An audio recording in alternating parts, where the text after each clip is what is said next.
Welcome, everyone. We're so glad to see you here for our National Board Certification Recruitment Meeting. This is a new foray for us and maybe one that will continue into the future. I hope you're all well and safe and healthy and that your families are. And I certainly hope everything is going well with you in your virtual teaching. This is really an extraordinary year for you, and it can only serve to make you a better teacher with more things in your toolbox. So with that being said, we're going to go ahead and begin with talking about National Board Certification and Nurturing Teacher Leadership, our candidate support program. We know some of you want to be out of here in time for the NFL draft, and we're going to try to do our best to get you out on time for that.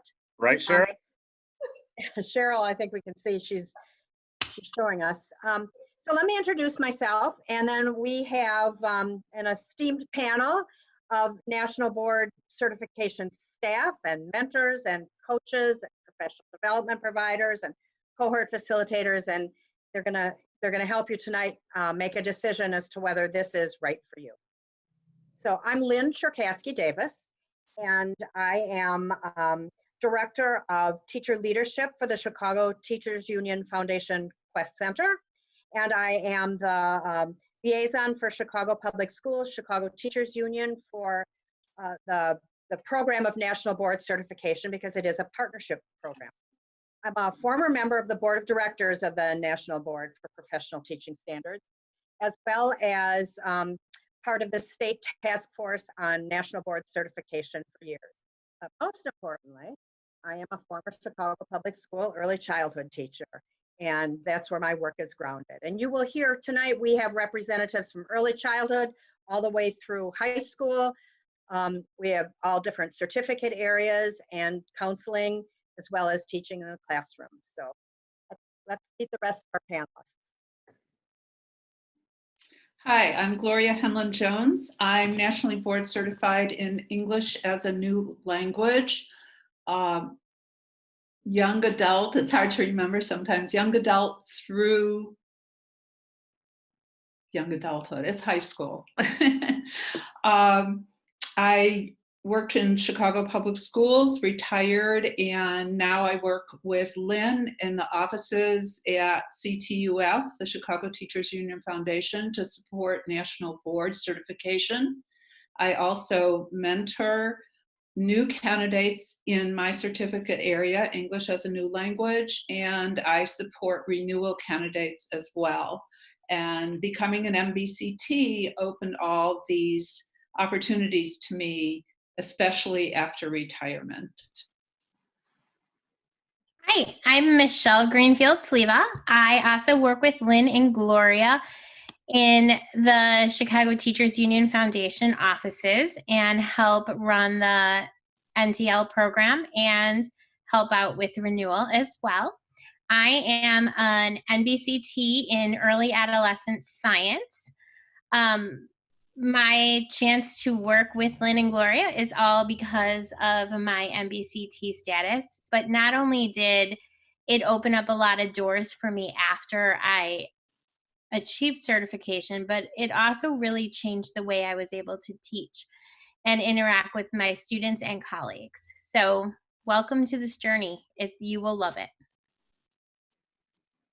Hi, my name is Adam Laredo. I am a middle school English language arts teacher at Hamilton Elementary. I'm also one of the several mentors for the ELA cohorts. I embarked on this journey a number of years ago when I reached an impasse in my career and was really trying to figure out what the next step was going to be for me. This was a natural fit, being from a family of educators. This was considered very prestigious. I'm a third generation CPS educator.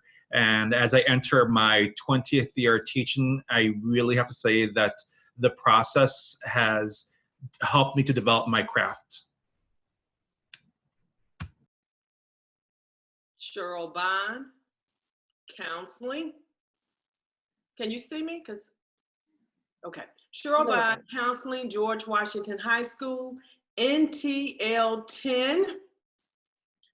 I renewed last year while I supported 2 candidates, and Gloria was my mentor. Activities for NTL include sitting on a panel to discuss REACH with new teachers. I also presented at SWAP, which is professional development for counselors, by counselors. I actually took a candidate with me. We co-presented to recruit counselors for NTL. And 2 of the attendees are now MVCTs.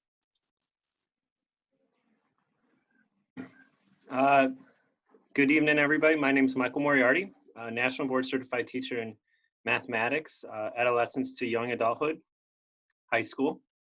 I'm in the process of renewing, so I've been National Board Certified Teacher for about 10 years, and it has drastically changed my able to serve the students to meet all their needs. And it really just made me be a less reactionary teacher and slow the game down, where I can anticipate challenges and successes with our students in many different ways. And since being National Board Certified Teacher, I've been able to have so many wonderful opportunities representing the state in mathematics implementation for Common Core. I've worked in developing instructor apprenticeship programs for advanced manufacturing. I work at the Quest Center as a professional development facilitator, where I teach courses on motivating students, trauma-informed pedagogy. My biggest role here today is to click buttons. So if there's any technical difficulties, I'm the guy you can point at. All right. So with that, just a little protocol. If you have not done so already, and I saw many of you do so already because you read your emails so well, you do, please write your name, your school, your job role. Clicking on speaker view is usually a little bit best for a webinar of this nature, since we cannot see you. And to post questions, not necessarily comments, but direct questions, please use that Q&A feature. Gloria will be taking a look at that question and answer features. So if there are any clarifying questions, she'll get to them. But we're also going to have a time at the end of today to answer some more questions. And then even so, afterwards, you'll receive an email with the instructions to get the portfolio tomorrow, with another opportunity to ask questions, because this is quite an endeavor that you're taking. And it's a very important one, and we want to make sure that you are supported during this process. And this will be said at the end of the meeting. So at the end of the meeting, you will place your name in the chat window again at the end of the meeting to confirm that you do want to receive the portfolio and instructions. But everything is going to be online this time. You know, we're all teachers that work person to person. I know you are as well. So, you know, we really appreciate you taking this time. I hope none of you have Zoom fatigue as of today. I'm sure some of you have already been doing this for 4 hours. So we really do appreciate you taking your time during dinner and everything else on seeing if that National Board certification is great for you. All right, Lynn, take it away. Great. So I think we're gonna, Mike, let's tap into a little video first, okay? All right.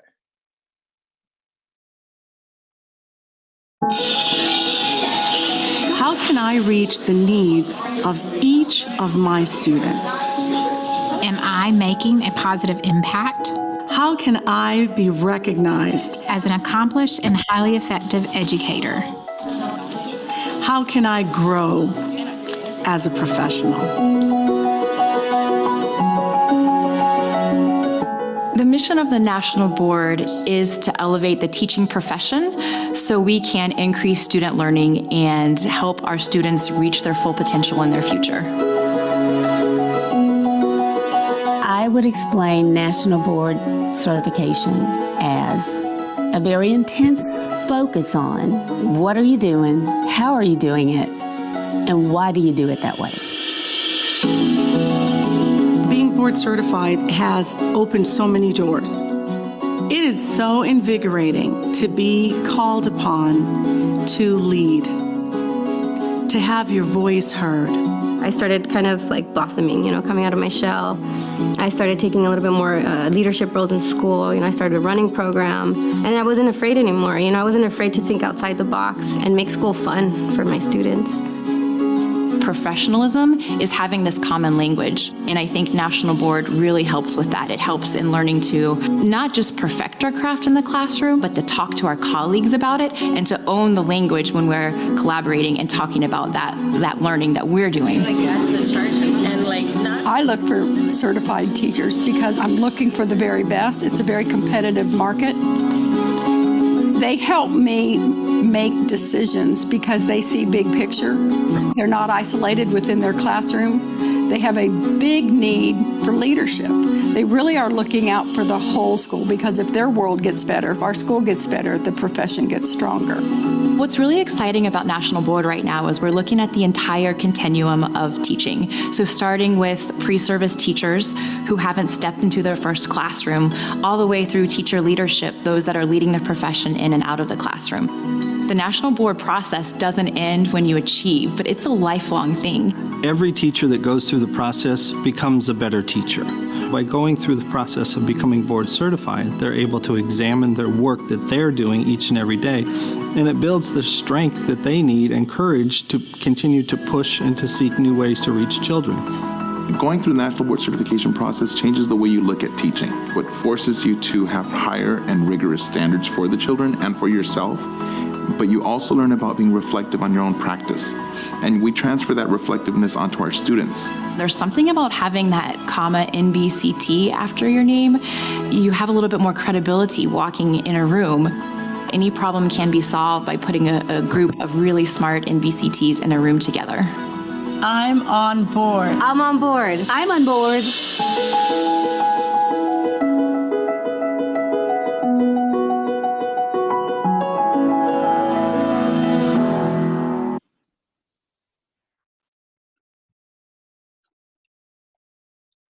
And we hope that you'll all be on board. So let's talk a little bit about what National Board Certification is.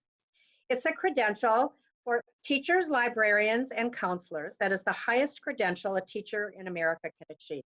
It is certification from the National Board for Professional Teaching Standards. In 1987, it was determined that schools in America were not serving their children better than even some schools in third world countries. And so heads of local organizations got together, the Department of Education, professional organizations, and National Teachers of the Year all got together to develop some reforms. And one of them was the National Board for Professional Teaching Standards. The report, A Nation at Risk, had come out and determined that the single biggest indicator of student success was the quality of the teacher. And yet in America, the quality wasn't high enough. So at that point, we determined to develop the National Board for Professional Teaching Standards. So for National Board certification, there are 25 different subject areas and 15 different developmental levels that you can sit for. We're going to go over those in a little bit. And then rather than going into them in depth, because I don't know who on the webinar is teaching which things, I'm going to ask you to later to write me. You all have my email address. I've written you all. And you're going to share with me what you teach and for how long you've been teaching it, what age and what content areas. And if you haven't already decided, I'm going to help guide you through which should be the certificate for you. And we're also going to send you a document tomorrow that has all of the certificate areas and development levels for you. So National Board certification is all assessed by your peers. You do incredible intensive study, and we're going to talk about that in a little bit. You do self-assessment, peer assessment, and you will meet standards that show that you have met high, you will make sure you've met high and rigorous standards for what teachers and counselors should know and be able to do. One of the major perks about National Board certification is that it is portable across all 50 states. It's recognized by every single state as the highest credential a teacher in America can have.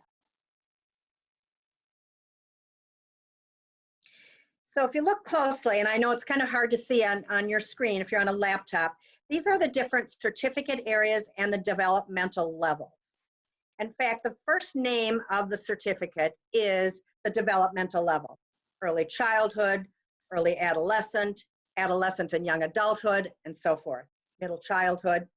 We're going to give you a copy of what you have right here. You're going to be able to get the whole full document.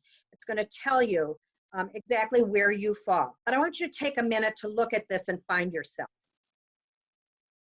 Do you teach math to 11 to 18-year-olds? Are you an early childhood generalist because you teach 3 to 8-year-olds? Are you an elementary teacher that teaches 7 to 12-year-olds? You can find yourself, and you can also find that there's some overlap. So say, for example, you teach elementary school 2nd grade.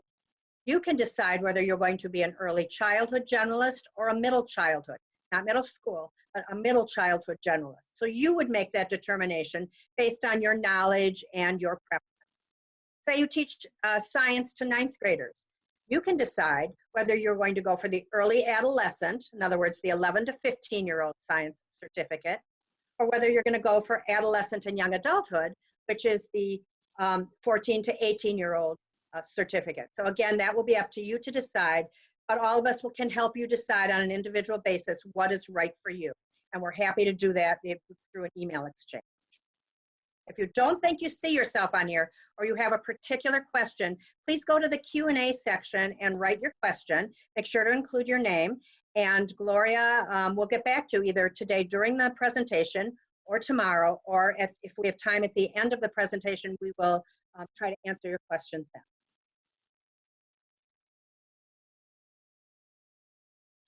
So the mission of the National Board for Professional Teaching Standards is all about advancing the quality of teaching and learning. It's about maintaining high and rigorous standards for what accomplished teachers and counselors should know and be able to do. It's to develop and provide a voluntary system of certifying teachers, so nobody is required to do it. And most importantly, we think, is to advocate for related education reforms that will integrate national board philosophies into all of American education and to capitalize on the expertise of NBCTs.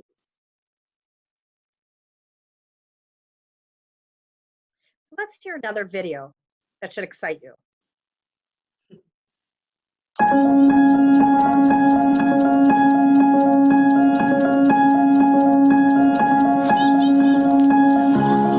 All teachers want to help kids learn. I believe that. Everyone talks about student achievement, but student achievement is nothing. It's the student learning that matters. And National Board Certification is founded on improving student learning. And I think that that's a big shift. As a board certified teacher, I know that no matter what mandates come at me from the district, my priority is to be a child advocate and say what is best for children. If those mandates meet that, then I'll pursue them. If they don't, then I will question, how are these mandates helping our children to learn? And newer teachers might not know that they can question mandates. They might not realize that we are the child advocates. Children don't have a voice. We have to speak for them. And as a board certified teacher, you realize that we have to speak up for these kids and do what's best for them. If you start asking yourself, how does this help students learn? Every time you do something, it changes the way you teach, and it changes the way that the children respect you and respond to you. I believe that children who have a board certified teacher will have a teacher who has empowered them and inspired them to achieve whatever potential, whatever goals it is that they have for themselves. The board certified teacher individualizes instruction to meet every student's needs. And in that way, the child feels valued. And when those children feel valued, they feel like that teacher is teaching me.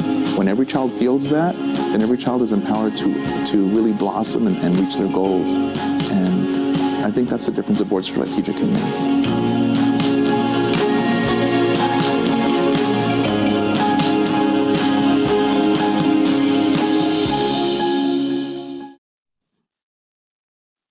My favorite part, hearing from Michael Delatorre, is that he talks about questioning. You heard him say, we question. Well, you've come to the right place. The Chicago Teachers Union and the Chicago Teachers Union Foundation is all about questioning what is right for teachers and right for students. And what I don't think he even stressed enough is that when you go through this process, you will be able to question with research. So you will be able to show your administrators why it is you do a particular practice, or what is important for the way that this student learns. So you have a whole body of knowledge behind you. And that's what's really exciting about National Board Certification. So I want to tell you that the process of National Board Certification is based on 5 core propositions that were developed at the beginning of the National Board for Professional Teaching Standards. And you can read what it tells you about, but it is a body of knowledge, it's a philosophy actually. And it is what guides the development of the standards, it guides the certification process, and it guides the assessment. And Adam is going to tell you very specifically about the 5 core propositions. And then we're going to also send you a document tomorrow. Make sure you have a document tomorrow that tells you a great in-depth look at the 5 core propositions and how it will inform your practice and inform your road to National Board Certification. It's a document that you'll need for completing your enrollment process. Adam? Thank you, Lynn. So as Lynn sort of pointed out, is that the 5 core props developed by National Board, they basically guide the National Board standards, the assessment process, and also the certification process. They are at the heart of what we do as National Board Certified Teachers. And as you embark on this journey, and when you get this document tomorrow, I would highly encourage you to explore these. They're much larger than the abbreviated versions that you see in your presentation right now. I'm going to give you like a brief overview. We're going to go through them briefly, but when you read them in depth tomorrow, you're going to see that a lot of what you already do in your practice and in your craft exists. National Board doesn't ask you to dramatically change what you do, but again, to begin to rediscover, to reflect on what you do. So the first prop is number 1, teachers are committed to students and their learning. If you think about it, this is the heart of knowledge of students. As accomplished educators, we begin to gather this knowledge about our students before the first day of school, right? We do this in discussions and meetings with our colleagues, with family members, with administrators, with previous teachers of the students that we're going to see in front of us that first day. Yes, it is analyzing test scores. In CPS, we have to acknowledge that, but it goes beyond that. When you look at this core prop, you're going to see that at its heart and depth, it's also asking us as accomplished educators to make a concerted effort to know our students. Not just to know about their reading level, although that is applicable, but also to know about their experiences with our particular subject areas, what their life is at home, their interests. And so now we have all this knowledge. So what do we do with this information? We inform our instruction. We guide our instructional goals for our students, and we begin to build and nurture those student to educator relationships that are so essential also to student success. I know that when I first started teaching, I naturally gave out like a inventory on that first day of school, and I'm sure a lot of us do that. But going through the National Board process really compelled me to begin to examine, why did I do this? And now what do I do with this information? And now, as a result of going through National Board, I began to design my own surveys that are particular to learning styles and really targeted beginning of the year assessments.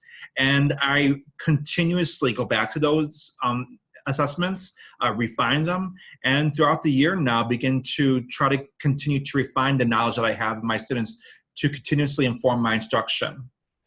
So this takes us to number 2 now. Number 2 is teachers know the subjects they teach and how to teach those subjects to students. This seems sort of like, almost silly to state outright, but when you think about this and when you look at this again tomorrow, you're going to see at the heart of this is the idea of pedagogy, really. Our teaching styles, the teaching theory that we adhere to, how we give feedback, how we assess our students.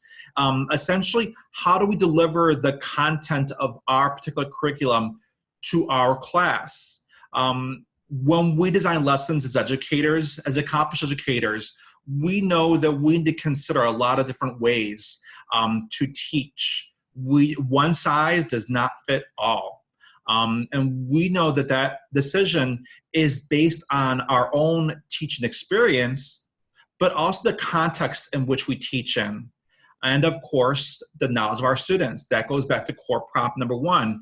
And you'll see how each of these builds on the other, right? For me personally, I know that when I'm teaching and I take this into consideration, I know that there are often questions that my students will have ahead of time. I know that I can anticipate certain pitfalls. And I'm sure if we think about it, all of us could do that here. Do all my students have technology? What will I need to do for this lesson? What particular resources am I going to have to supply or bring in?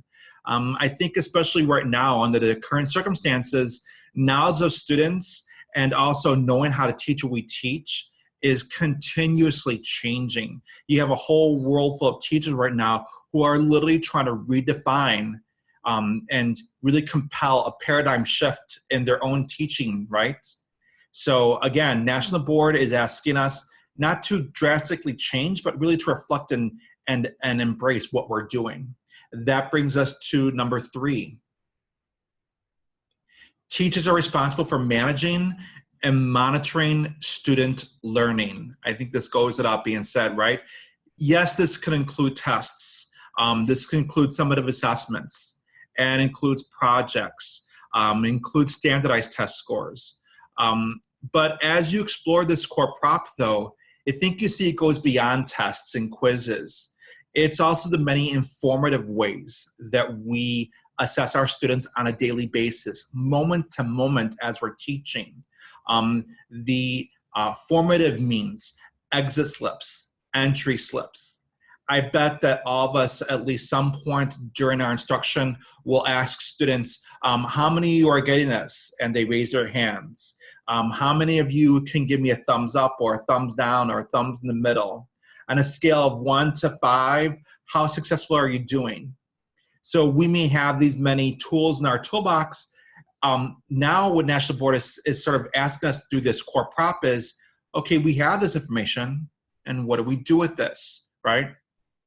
A lot of times, especially when we are going through the REACH process, for better or for worse, we're asked a question, how is this rigorous for your students? I think that this core prop really helped prepare me to answer that question in a very adequate manner during many of my REACH observations. I not only determined the rigorous level of the material based upon my knowledge of students and also my pedagogical experience, but also based upon the informal assessments that I have given these students on a daily basis. Here, let me share the data with you, right? Which brings us to our next core prop. Core prop number 4. Teachers think systematically about their practices and learn from their experiences. I bet that many of us have had that one lesson that we spent a lot of time developing. We had materials lined up and prepared. Everything was organized to a T, and something went wrong, right? So why? What do we do now? Do we just chuck that lesson? I think that you heard in that first video 3 great questions. What are we doing? How are we doing it? And why are we doing it? At the heart of this core prop is reflection, right? It doesn't go, I think that one of the biggest things the world has realized is that teachers are some of the busiest professionals on earth, right? Teachers never stop working. And so it's often challenging to find a time to stop and think about the effectiveness of what we've done and how to move forward from that. What the National Board process offers in the cohort model is that deliberate time to reflect. Later on, you're going to hear about one of the facets of the process, and the one that's probably most popular with most people before they enter this journey, and that is the videotaping process. It's intimidating. Yeah, I'll admit that. But it's also one of the most rewarding experiences in National Board. The ability to sit down with other like-minded individuals in the cohort model, other educators and professionals in your particular certificate area, and to examine and discuss, what am I doing? Why am I doing it? And how effective is it? And how can I improve on it? Because I think that we always can say that we can always improve. And speaking of models, number 5 is great for that. Teachers are members of learning communities. I'm sure that many of us are active members in our departments. We might be involved in instructional learning teams, professional personal learning leadership committees, and also you might be involved in a number of groups online, especially right now in light of what's happening. Many of us are getting professional development through learning communities online. But one of my favorite things about National Board process through the Quest Center is the idea that we have a cohort model. And again, like-minded individuals who are also on the same path as you, collaborating, sharing, and frankly, forming friendships and colleagues for the rest of your career, and constantly still sharing ideas and bouncing ideas off of individuals that I went through this process with. So again, thank you for allowing me to share my personal experiences with this and my personal takeaways. I hope that you embark on this journey with us, and it's back to you, Lynn, I believe. Thanks. Adam, I have to tell you, my most exciting part of that last core proposition you talked about is the fact that we have maybe 50 to 110 people at any time together, and yet we are in cohorts from 2 people to 10 people. We are small, we're facilitated by a lot of National Board certified teachers, and we learn from each other, not just the people in our school. So we learn what somebody does to build on the big idea, or to do interdisciplinary teaching, or to handle a difficult child, from somebody that's having the same problems in their school in different settings all across the city. We're in a safe place at the Teachers Union. The principal's not sitting in on our cohort. We're able to share and learn from each other and vent a little bit and figure out new ways and make mistakes and come back and correct it. And I think that's my favorite part of, well, a part of nurturing teacher leadership, but of this core proposition. I totally agree with you. And I think I left out that venting part. I continue exactly to learn every day. And the other thing that you mentioned that I think is really important, and I think our viewers can see this, that reach comes through all 5 of these core propositions. And in fact, the Chicago Consortium on School Research did research on National Board certified teachers in Chicago and determined that the highest scoring people in reach are National Board certified teachers. So you really perfect your craft by mastering these 5 core propositions, and especially through being a member of our learning community. Michelle's going to tell you other ways in which you're going to do well in reach, but she's going to very specifically talk about what the National Board process is. You can see from the slide it's made up of 4 components, and she's going to go into the nitty-gritty about that. Thanks, Michelle. Thanks, Lynn. Okay, I am here to talk to you about what you're going to actually be doing when you go through National Board certification. So besides meeting with your cohort and getting professional development for us, what is the portfolio? And National Board divides the portfolio into the state of Illinois is going to fund your portfolio if we divide it into 2 years. So the first year of your program is going to be component 2 and component 4. So big picture, component 2 is all about your planning as a teacher and your ability to differentiate for the students in front of you. And that is the same for every certificate area that is going through National Board. There are some particulars that are different for each cohort.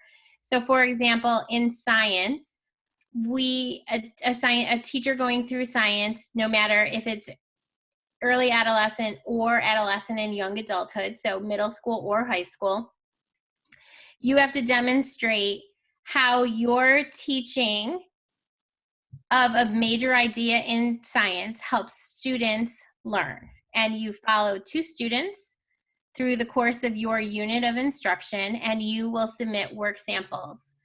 Now, if you are a counselor, you will be following 3 students. And if you are a math teacher, you will be following 2 students. If you are an art teacher, you won't be submitting written student work, you'll be submitting photographs. If you are an exceptional needs specialist, you will be following one student. If you're a music teacher, you will be following two students, but you will be submitting videos of their work instead of written commentary from them. However, all of it boils down to the fact that you are showing how you can plan and how you can then take that planning to differentiate to meet the needs of the students in front of you. The other thing you will be working on next year is component 4. So component 4 is where you will be applying your knowledge of your students that you will be gathering in a variety of different ways. You will be looking at standardized test data. You will be looking at classroom test data, formative assessments, summative assessments. You will be looking at surveys from parents, from students. And from that information, you will determine a need for the students in front of you. And then you will plan to meet that need. And you will monitor whether or not your students are meeting that need through assessment. That's the first part of the component. And this component, by the way, is the same for every certificate area. So you will be doing this whether you are a music teacher, an art teacher, a counselor, a science teacher, an early childhood teacher. The second part of the component is where you show how you collaborate with families, community members, and colleagues to do the same thing, to advance your students' learning. And that is component 4. So those are 2 pretty big components, and those would all be completed next year. In the second year of your candidacy, you will, can we switch slides? Sorry, thank you. In the second year of your candidacy, you will be working on component 3 and component 1. So component 3 is 2 videos. And in those 2 videos, you will be differentiating again, and you will be showing how you meet the needs of your students, how you plan for your students, then how you record your lessons in 2 different instructional formats, then how you reflect on those lessons. And that is going to be the same for everyone. However, the formats you use will be different depending on your certificate area. If you have a full classroom of students, then you're probably going to be doing a small group video and a whole class video. If you are working with exceptional needs students, then you are only going to be working with one of your videos is definitely one-on-one. If you're a counselor, then you are also going to have I believe a one-on-one video. So the format might be different, but the 2 videos are the same. Okay, component 1. This component is your assessment center. So this is where you demonstrate to National Board that you know your subject area. So this is a content-based exam. Your portfolio is about the students in front of you.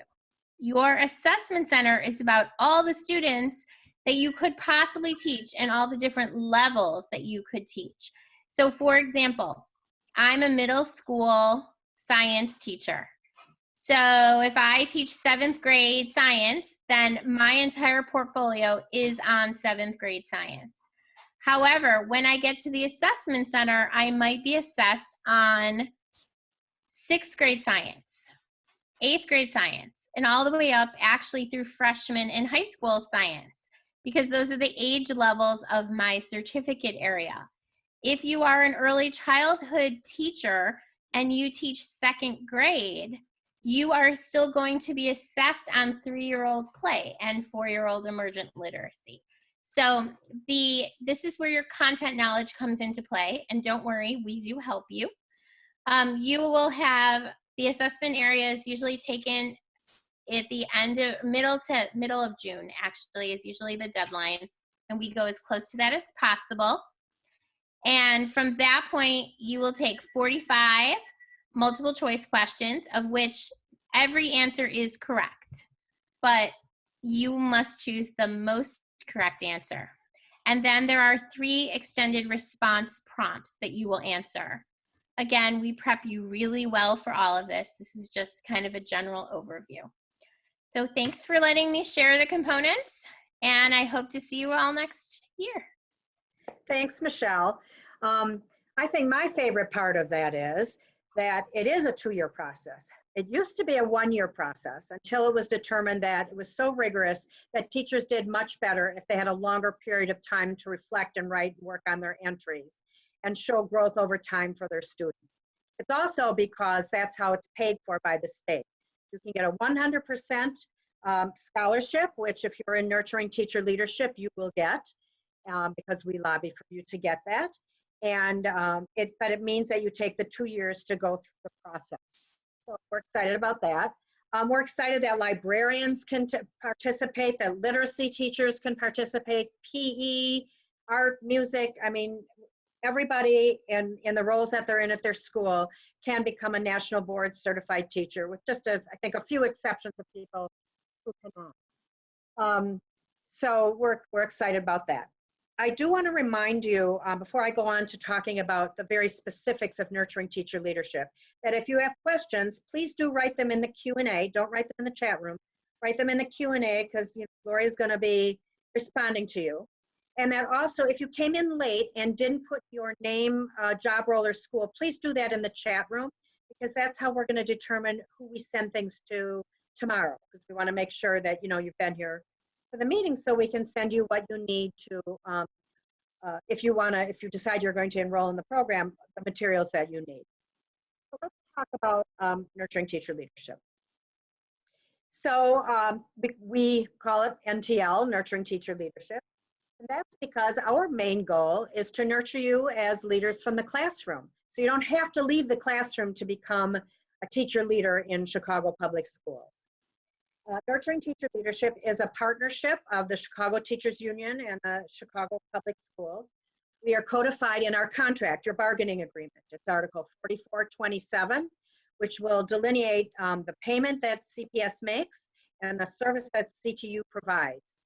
The Quest Center that provides the service is part of the Chicago Teachers Union Foundation, and we're here to support all of our members, our students, and their families and communities. So we do want to make sure that you know that we're open to all CTU members who qualify for national board certification. We're going to talk about what those qualifications are now. So you can see, I don't need to read to you, the mission of the national board, the mission of Nurturing Teacher Leadership is very similar to that of the National Board for Professional Teaching Standards. It's about improving student learning, nurturing teacher leaders, and enhancing teacher quality, working towards school reform initiatives. But the most important one is only number 3 for us, right? To prepare you for certification offered by the National Board for Professional Teaching Standards. It's our contention that even if you should not certify, if you should not pass the assessments, and really there's only 6% of our candidates that don't succeed, our main goal is that your students learn. So we want to make sure that you are a better teacher when you leave us, regardless of what the end result is.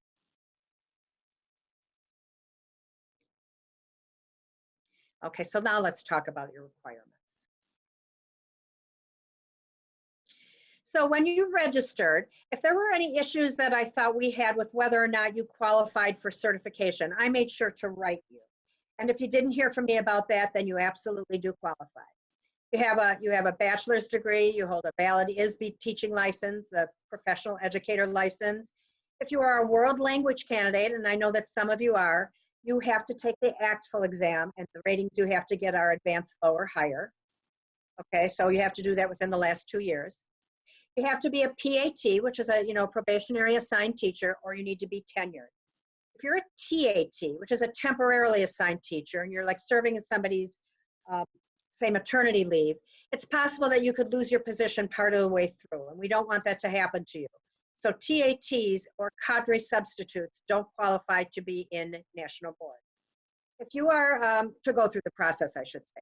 If you are a TAT and want to go through the process, we can help you with job recommendations and so forth to find a PAT position to serve in Chicago Public Schools. And you want to be in a PAT position because that puts you on the tenure track and moves you up the salaries. It's also important to know that you need to have 3 years of teaching in the National Board Certificate area in which you are seeking certification.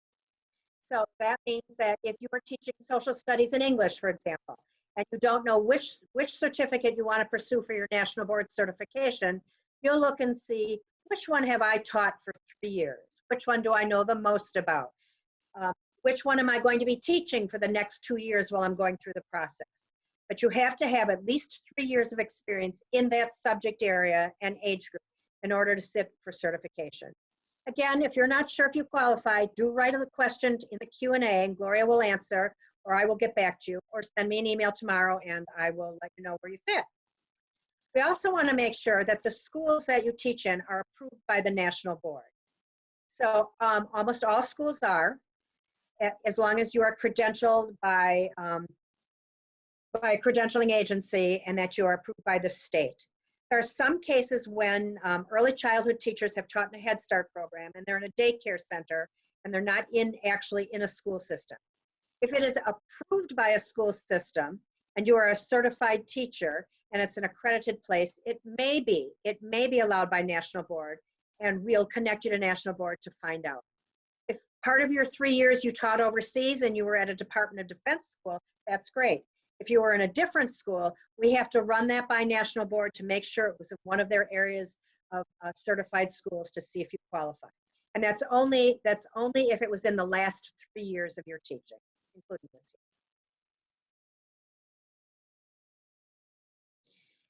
So if you decide you want to go through National Board certification and you want to come into Nurturing Teacher Leadership, which is the program for CPS teachers, there are 4 very important things you have to know that you must do.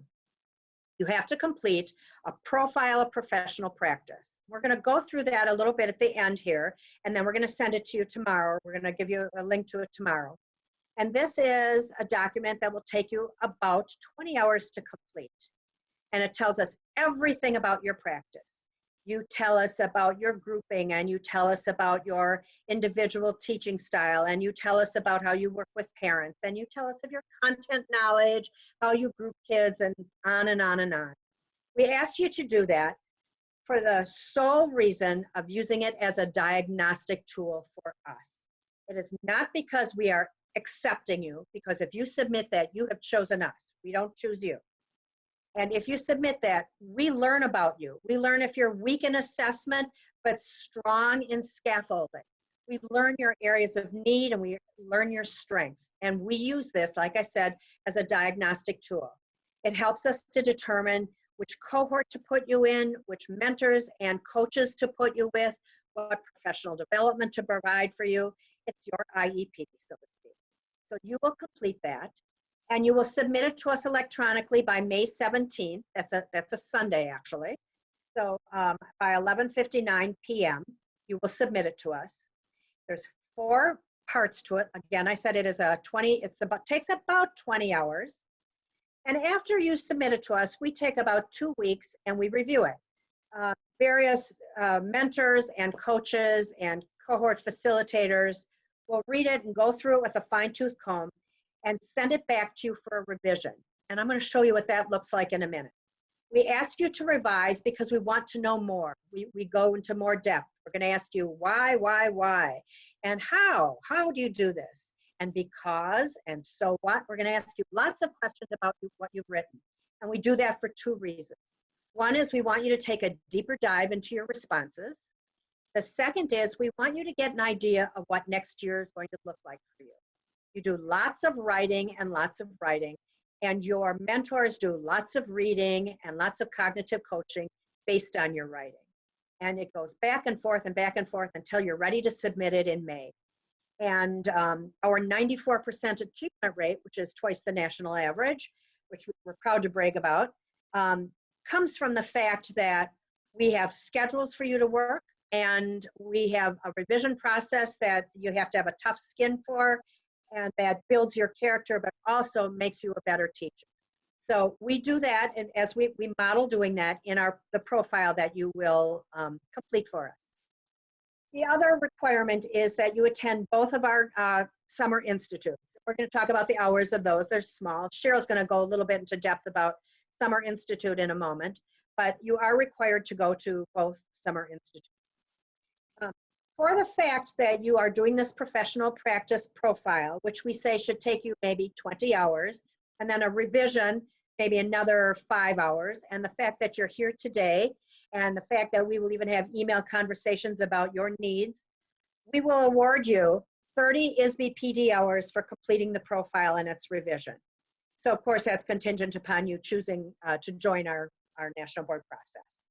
So if you have any questions about that, because that's a lot of information in a short period of time, we're going to give you more of it in hard copy later, well, electronic copy. And also either please write in the Q&A to Gloria, or make sure you send me an email tomorrow. Okay, so for those requirements, there's lots of candidate support. Okay, and it begins with, this is what your profile looks like when you submit it. There's 2 ways you'll get response back. So one of the questions we ask you is what your practice looks like now in alignment with the 5 core propositions. And you'll tell us, I do this, I do that. Oh, I don't do that. You know, oh, maybe I should change this. You're going to tell us all that. You're going to write 5 paragraphs for 5 core propositions, and you're going to submit it to us on May 17th, and you're going to get it back. It even looks like this. You have a margin with 2.5 inches on the right side, and what you get back are comments from 1 or 2 of the, or even 3 of the readers that will say, you can read it. I think it's, you can see it's kind of small, but it's asking you questions. It's cognitive coaching that's moving you forward. I look at it as a gift, helping you to improve.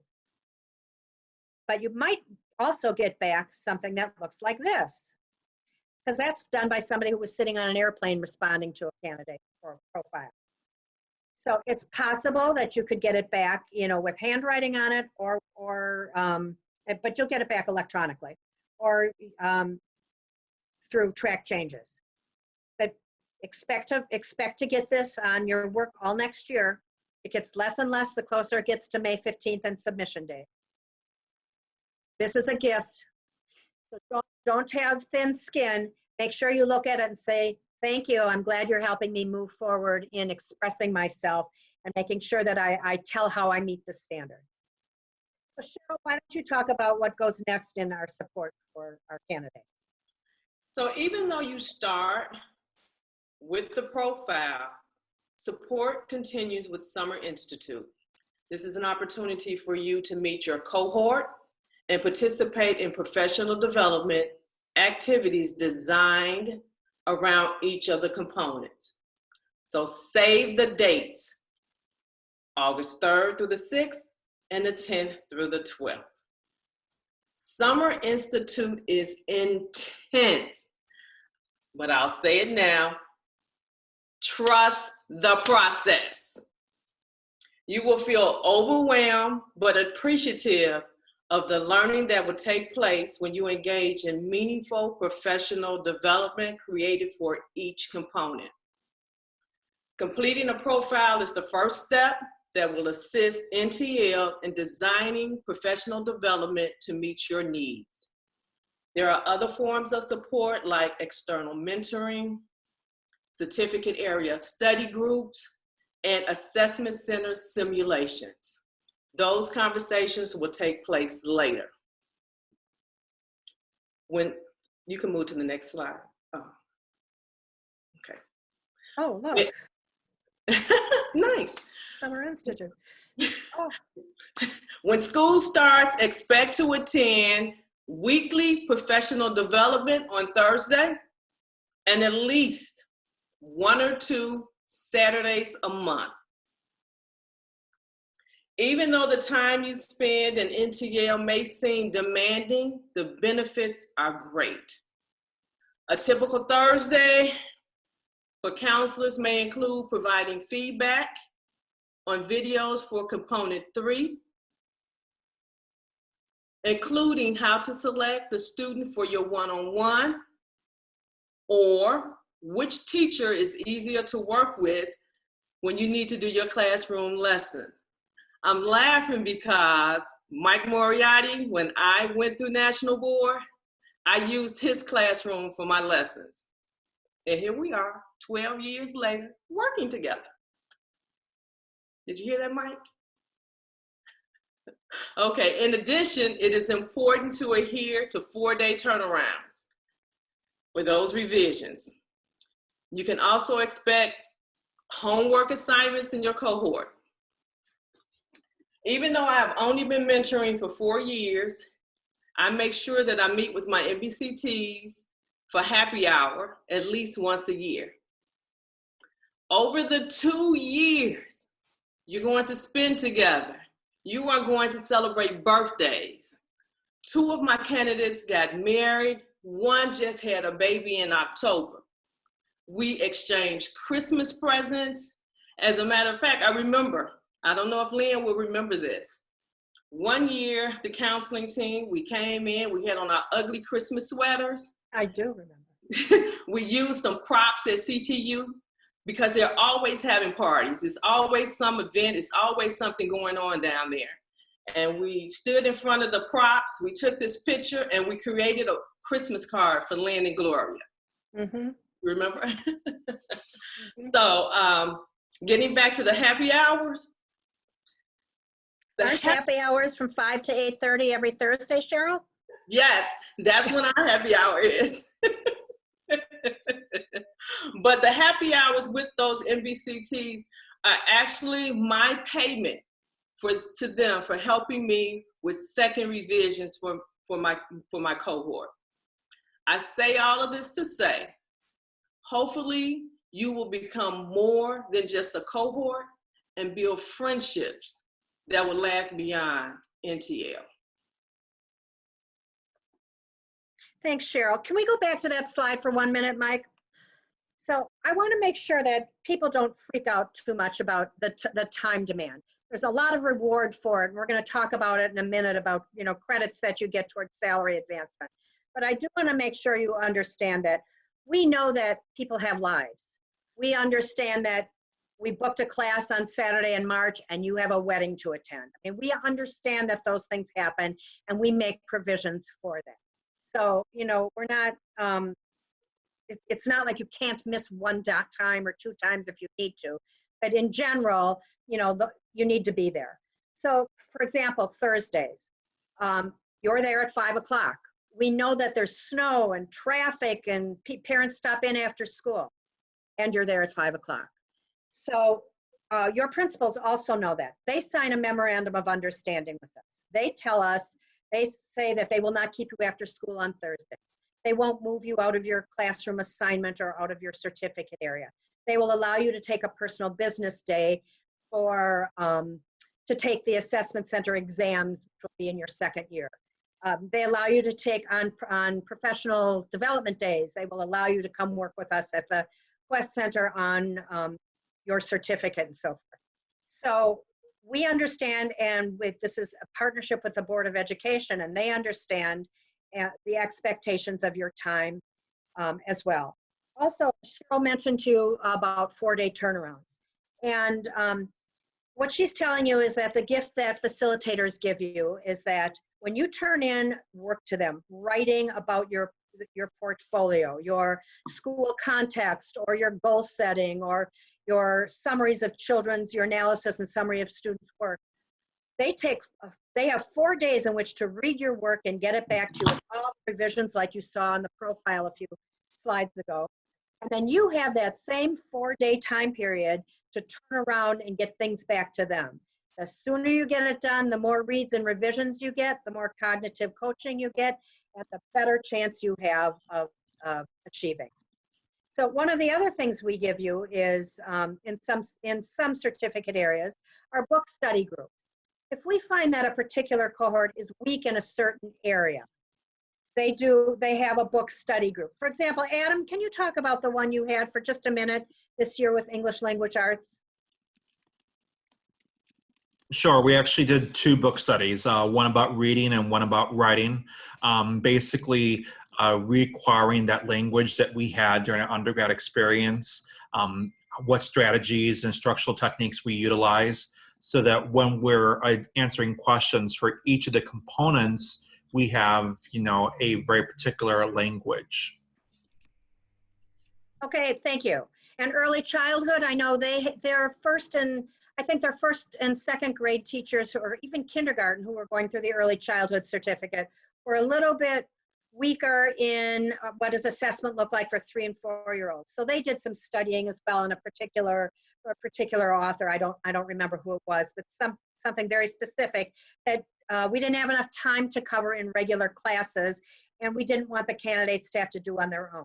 So that's another gift we provide you, is that in some cases there are certificate area book study groups. You'll see the last 2 bullets, like we talked about the 4-day turnarounds for the virtual reading. That goes for the 3 portfolio components. And then for the assessment center, which are the exams we talked about earlier, we do lots of simulations for you so that when you walk into that assessment center, you are ready to go for the 45 selected responses Michelle told you about and the 3 extended responses.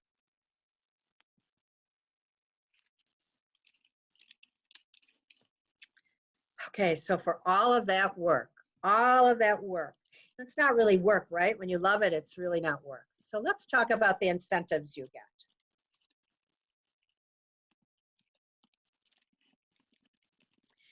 So in our contract, in our latest contract, you will get $2,217 and change every year. Well, actually, it's just for the first 2 years of your certification.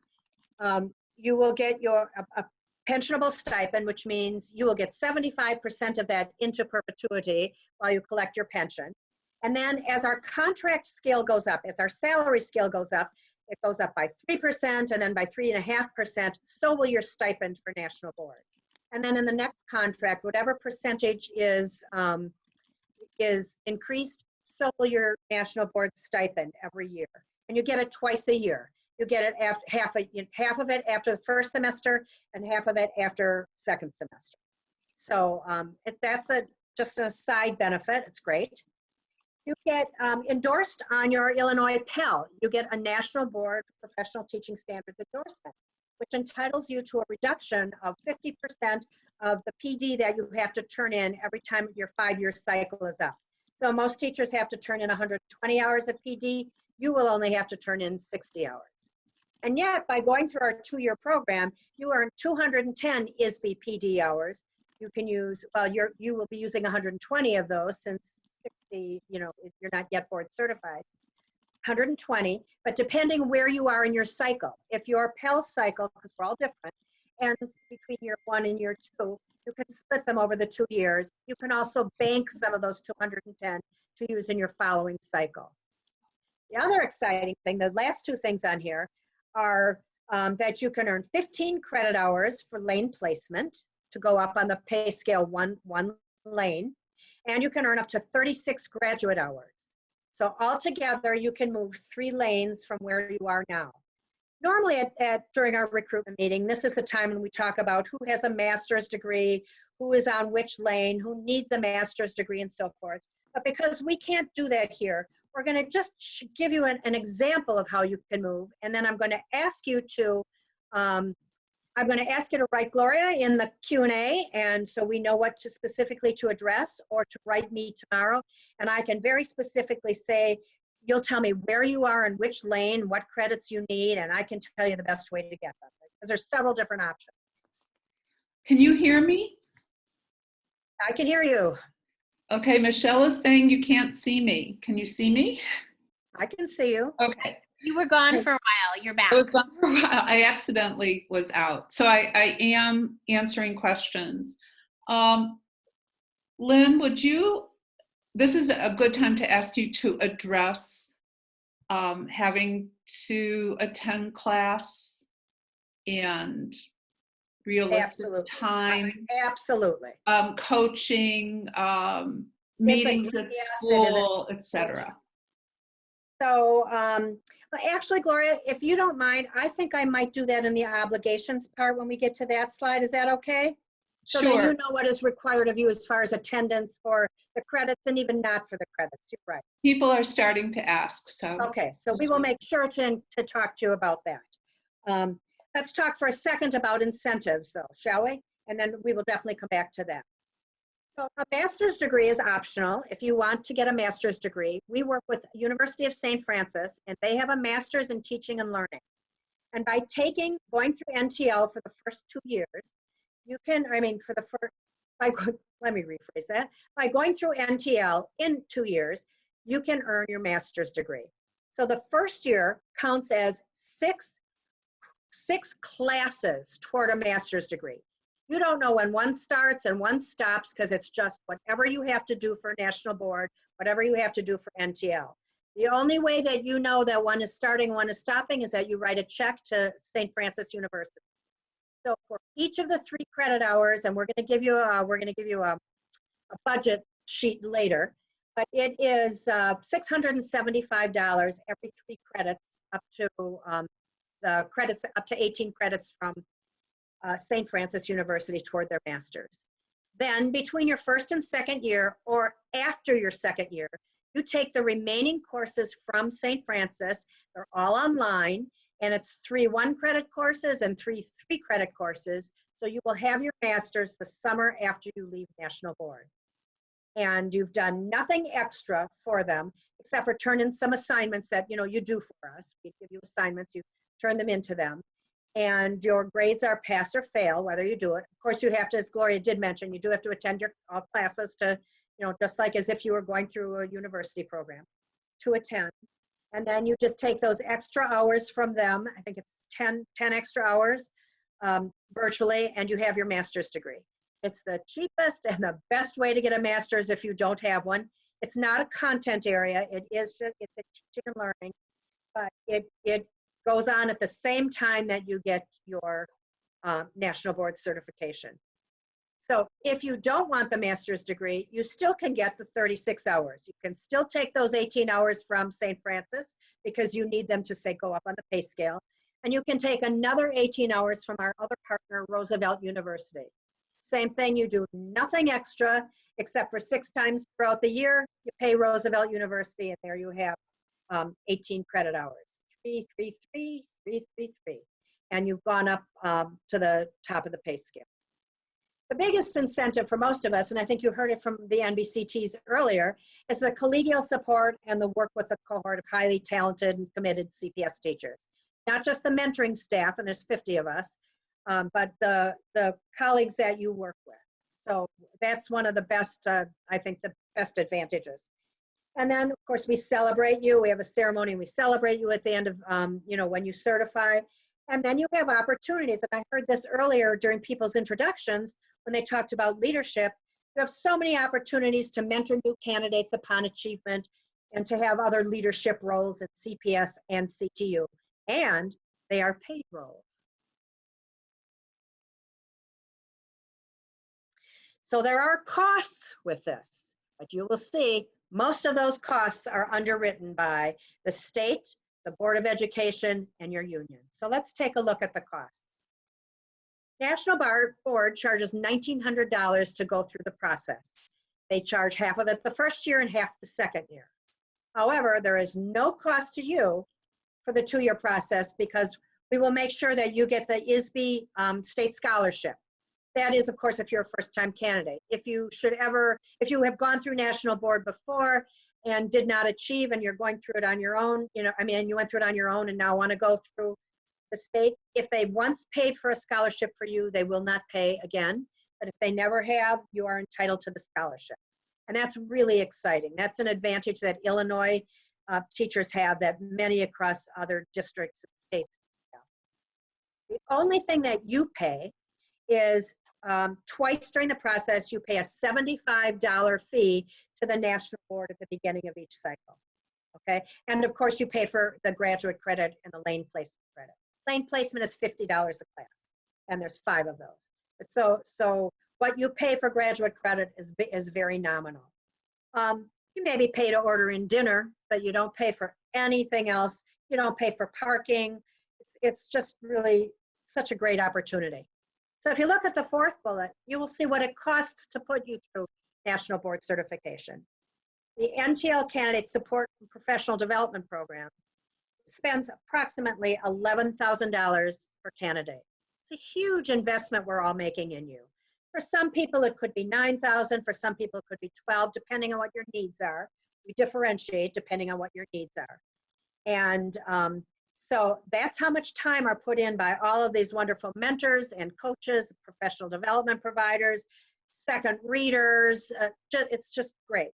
It's funded by, in the contract, again, contract article 4427, if you want to look that up, in the CPS CTU contract. So it is a gift that very, very few districts and states provide. But you worked for it. You've heard before what you do about the time constraints and the, not constraints, the time that you put in, the writing that you do, the teaching that you do, in between classes, the videotaping, you heard about the profile. All right, let's talk about a few other responsibilities we want to make sure you're aware of. We figure that the professional development that you will participate in over these next 2 years, that includes all classes, that includes the amount of time that you're working on writing in between your classes, those 4-day turnarounds. It includes any book studies, any conversations on the phone. We figure that you're spending about 600 hours altogether of your time. So we want to make sure that you know, and I think this is where we can address what Gloria brought up before, coaching after school. And if you are doing a lot with a church group or a bowling league or a family organization, you may really want to consider how you're going to do that and also go through national board at the same time. So we understand, some people are debate coaches and sports coaches, and that's really great. But in the spring, when it comes Saturdays and you have to, and your team has gone to state and you have to go to national board classes, you need to make a decision, because it's not like you can submit a portfolio to national board and say, oh, I'm sorry that I didn't get to complete this because I couldn't spend my Saturdays working, I had to coach. So we just want to make sure, I joke about that, but we want to make sure that you know that this is really, is a time commitment. Any mentors, any staff want to talk about that a little bit more? Is there anything else people need to know? Michelle? Unmute. I am. Okay. Sorry. I would just say that if you are diligent and you work hard throughout the whole process, it's very manageable. Yes. If you are struggling to meet deadlines or to get your work done in time and things start to build and snowball, then you're going to be working very, very hard. But as long as you do what your mentors suggest, you will be fine. It's very doable these days. That's a great point. Some people say, oh my gosh, I've got all the way to May to submit this, or I have 2 years. That's a huge amount of time. And then come December, you're freaking out because you didn't listen to your mentor, and now you've got to do 2-day turnarounds instead of 4-day. Or if you listen to your mentor in January and February, when we heard about this thing called COVID-19, and you actually did take care of your videos, then you wouldn't be freaking out now about how am I going to videotape virtually.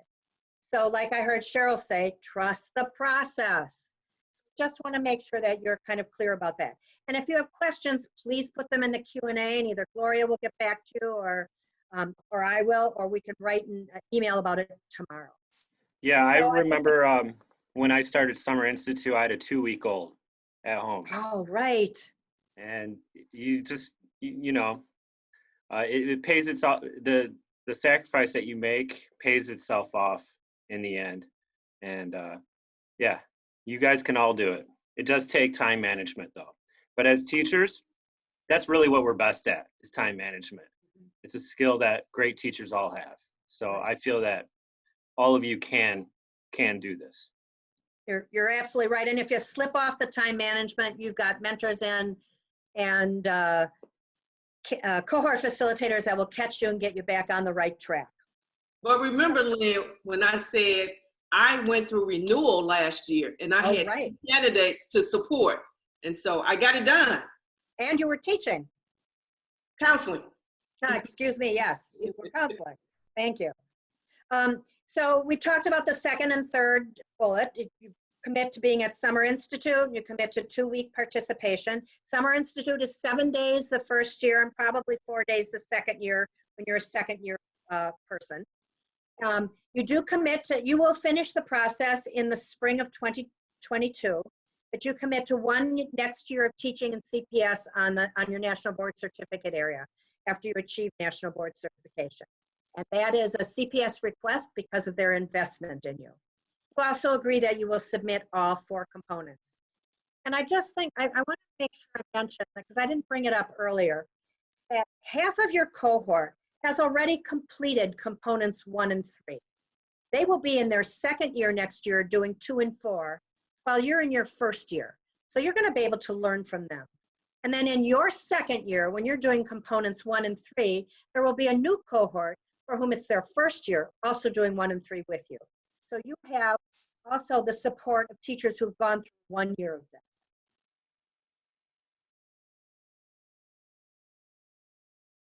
Okay, we want to make sure, I don't have to go into depth about these, but we want to make sure that you do have, that you've arranged on your own for childcare, elder care, whatever you need for your family, so that you don't miss any classes or book study groups, and you know that you have that all taken care of and are able to get to class on time. So that's really important. We want to make sure that you do agree to adhere to the National Board process, the NTL process, the 4-day turnarounds, the deadlines. We're a very deadline-driven process, and that's very important. And I think the third bullet kind of reiterates that as well. So the fourth bullet, you may can we go back? Thank you. The fourth bullet, we might be looking and saying, spring break, what is that? You mean I have to give up my spring break? So in some cases, if like we learned earlier, portfolios are due around May. This year it's May 13th, middle of the month. If your mentor determines in April that you aren't quite ready to turn in a portfolio that's going to meet the standard, and you'll know that because you'll have gone through the rubric with them, and you'll know that maybe you're a little behind because you haven't gotten your video yet, your students haven't produced enough, or you didn't meet all your deadlines. So if that's the case, we give you a gift. And that gift is that you get individual specialized support during spring break. And you will do that on site at the union. And I can promise you that none of us want to be there any more than you want to be there. So we hope, of course, you'll be all caught up. But if not, you will get that gift because we want to make sure you're so close to the finish line that you cross it successfully. And then the last bullet is we ask you to save one of your professional business days. CPS has agreed to this, to take the assessment center exam in June because it is on a school day. So you will do that. And is it June 2021? Actually, I believe it's June 2022. I think I have a typo in there. So the other thing that we think it's important that you know is that while you're going through National Board, that has to be your sole focus of all your learning and professional development.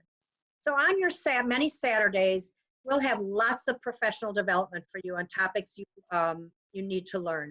It might be very specifically about differentiated instruction or trauma informed practices. It might be about restorative justice. It might be about, there's a million things. It'll depend on your profiles and what we determine that you need. And it could be different for different groups of people. So that is your professional development for the next 2 years. That means you're not getting your ESL endorsement at the same time, or you're not taking another university course or an ongoing program. You're not getting LBS 1, that this is the commitment that you are making, okay? You also will agree that you have unlimited access to the internet at night. Now that doesn't mean you're working every single night or sending something to us every night or getting something from us, but it means that you have access to that technology. It's not like, oh, my son needs the computer tonight for homework, so I don't have access. So you need to have a device. you know, whether it's a laptop or a computer, whatever it is, iPad, you have technology access at night. We also have a 24/7 communication rule. So if you write me, if you write Gloria, if you write Michelle, any of us, you call us, your text, whatever your mode of communication is with your mentor system, we have 24 hours in which to respond to you. Now, that doesn't mean you have to complete your writing assignment, but you have 24 hours in which to respond to somebody. So if you write me, I've got 24 hours, but if we write you, if any of us ask you a question, I'm reading your entry and I don't understand what you mean by blah, please call me or text me or email me. You've got 24 hours to get back to your mentor. Did I see a hand over here? Did somebody else want to add to that? Oh, maybe that was my hand. The other thing is that in the life of your teaching, we ask that if requested, you have 20 hours of give back to us after certification. That means we might ask you to write a letter to a senator. You might help us with a recruitment meeting. You might distribute materials to your staff. You might serve on a panel for new teachers. Any number of things, serve on a committee. Over the life of your teaching certificate, we may ask you to give 20 hours of give back. And that's because we've invested $11,000 in you. Now, I want you to read the last bullet. Take a moment to read it.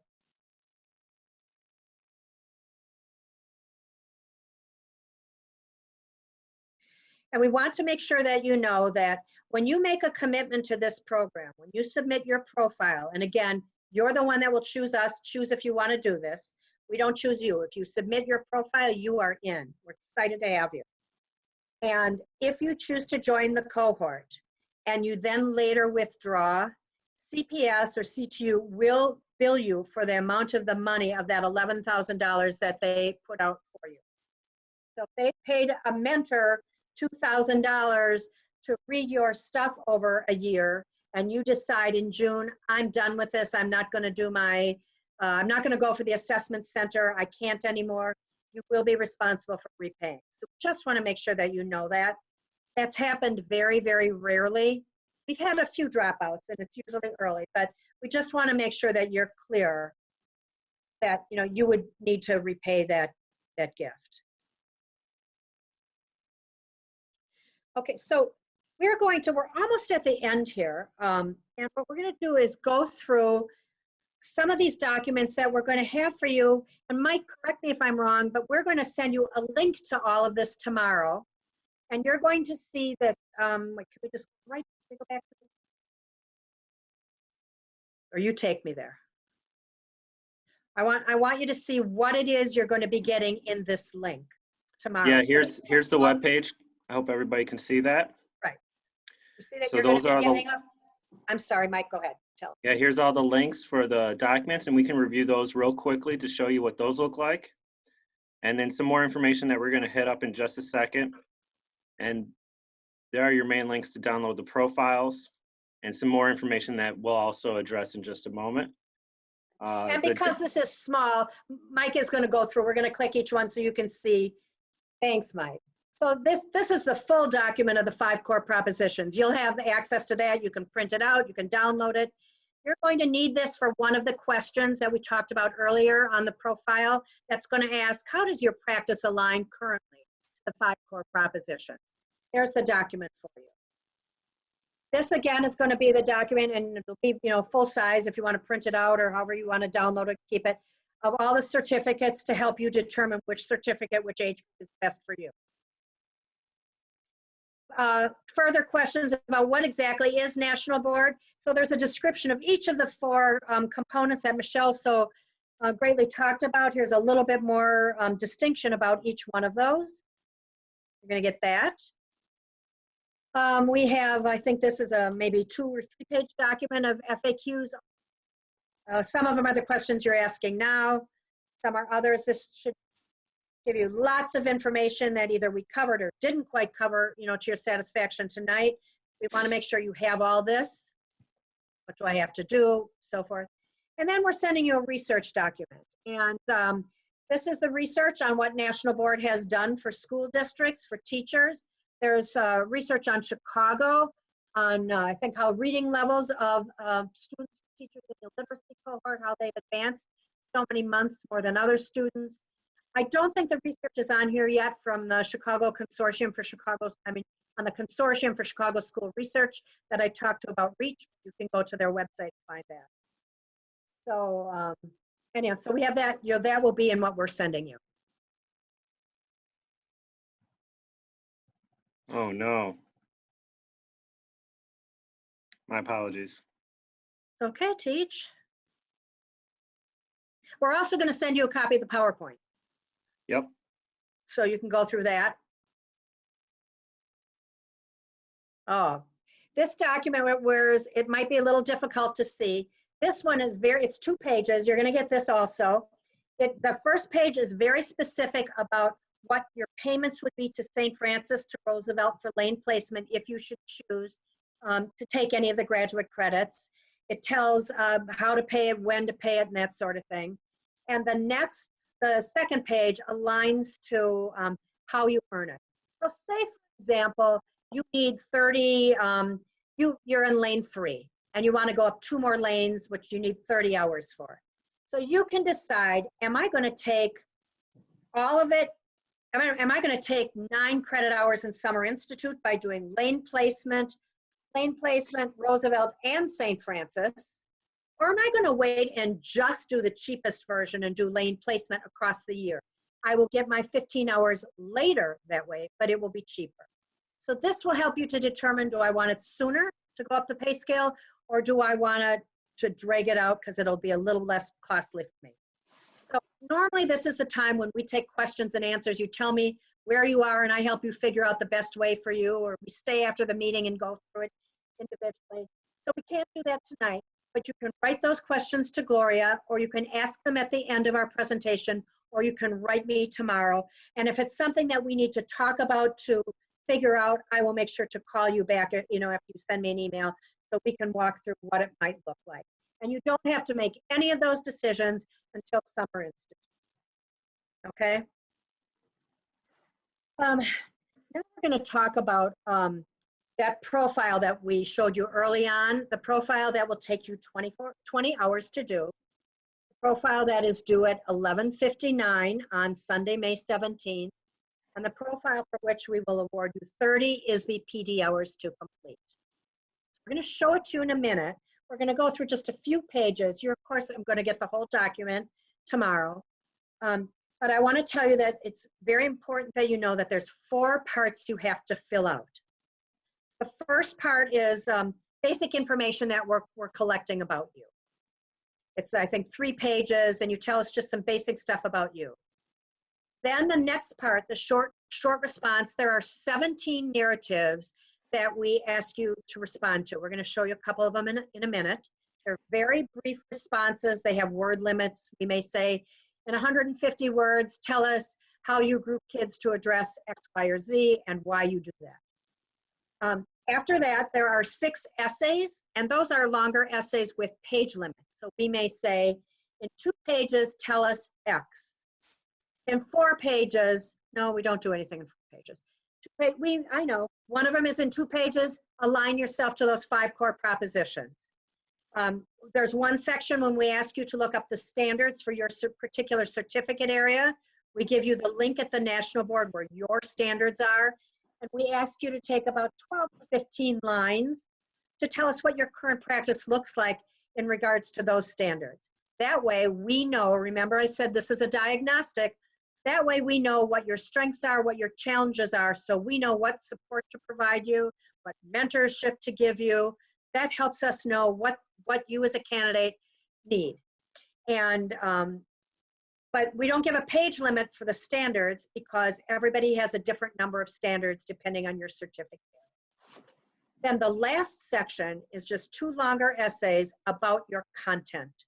So the narrative and the essays are mostly about your pedagogy, but the content knowledge is similar to what you will be asked on the assessment center exam. Let's see. Michelle, do you happen to remember the content essays, something in the content essays for science, in the science profile, or Adam, ELA, Cheryl? And any of you, could you remember, because I don't remember the content knowledge, except for early Profile childhood. essay is what you're asking me about, the profile essay? Yes, the profile essay.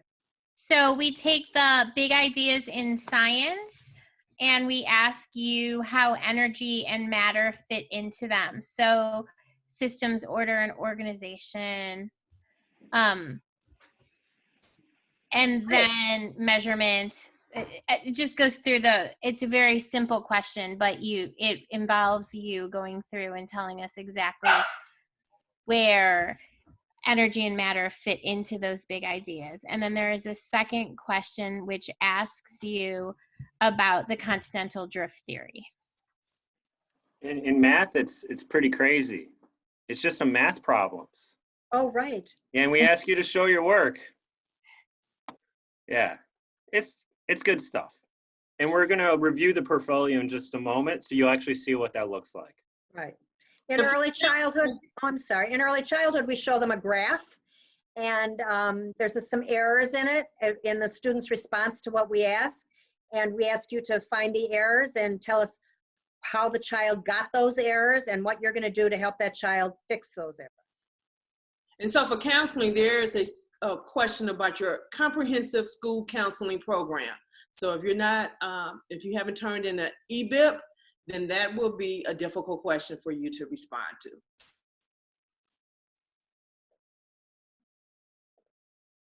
Okay, anybody else want? Okay, so we're gonna send you that last slide. You're also gonna get a copy of, so that you'll know exactly what we expect. Thanks, Mike.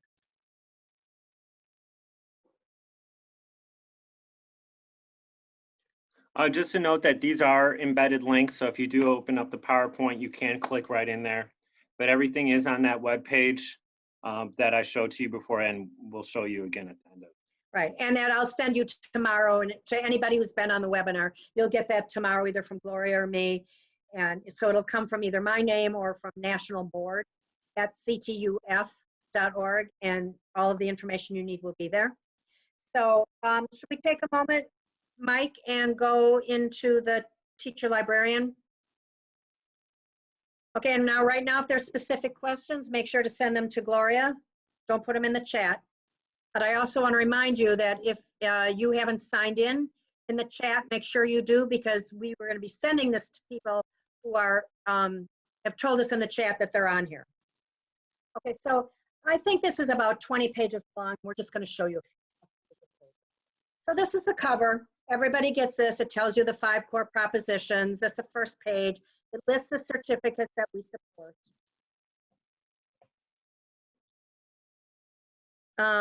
Okay, so we tell you everything that you need to know, how to proceed with the profile. We give you the instructions. We tell you what you're going to submit to us, what it looks like.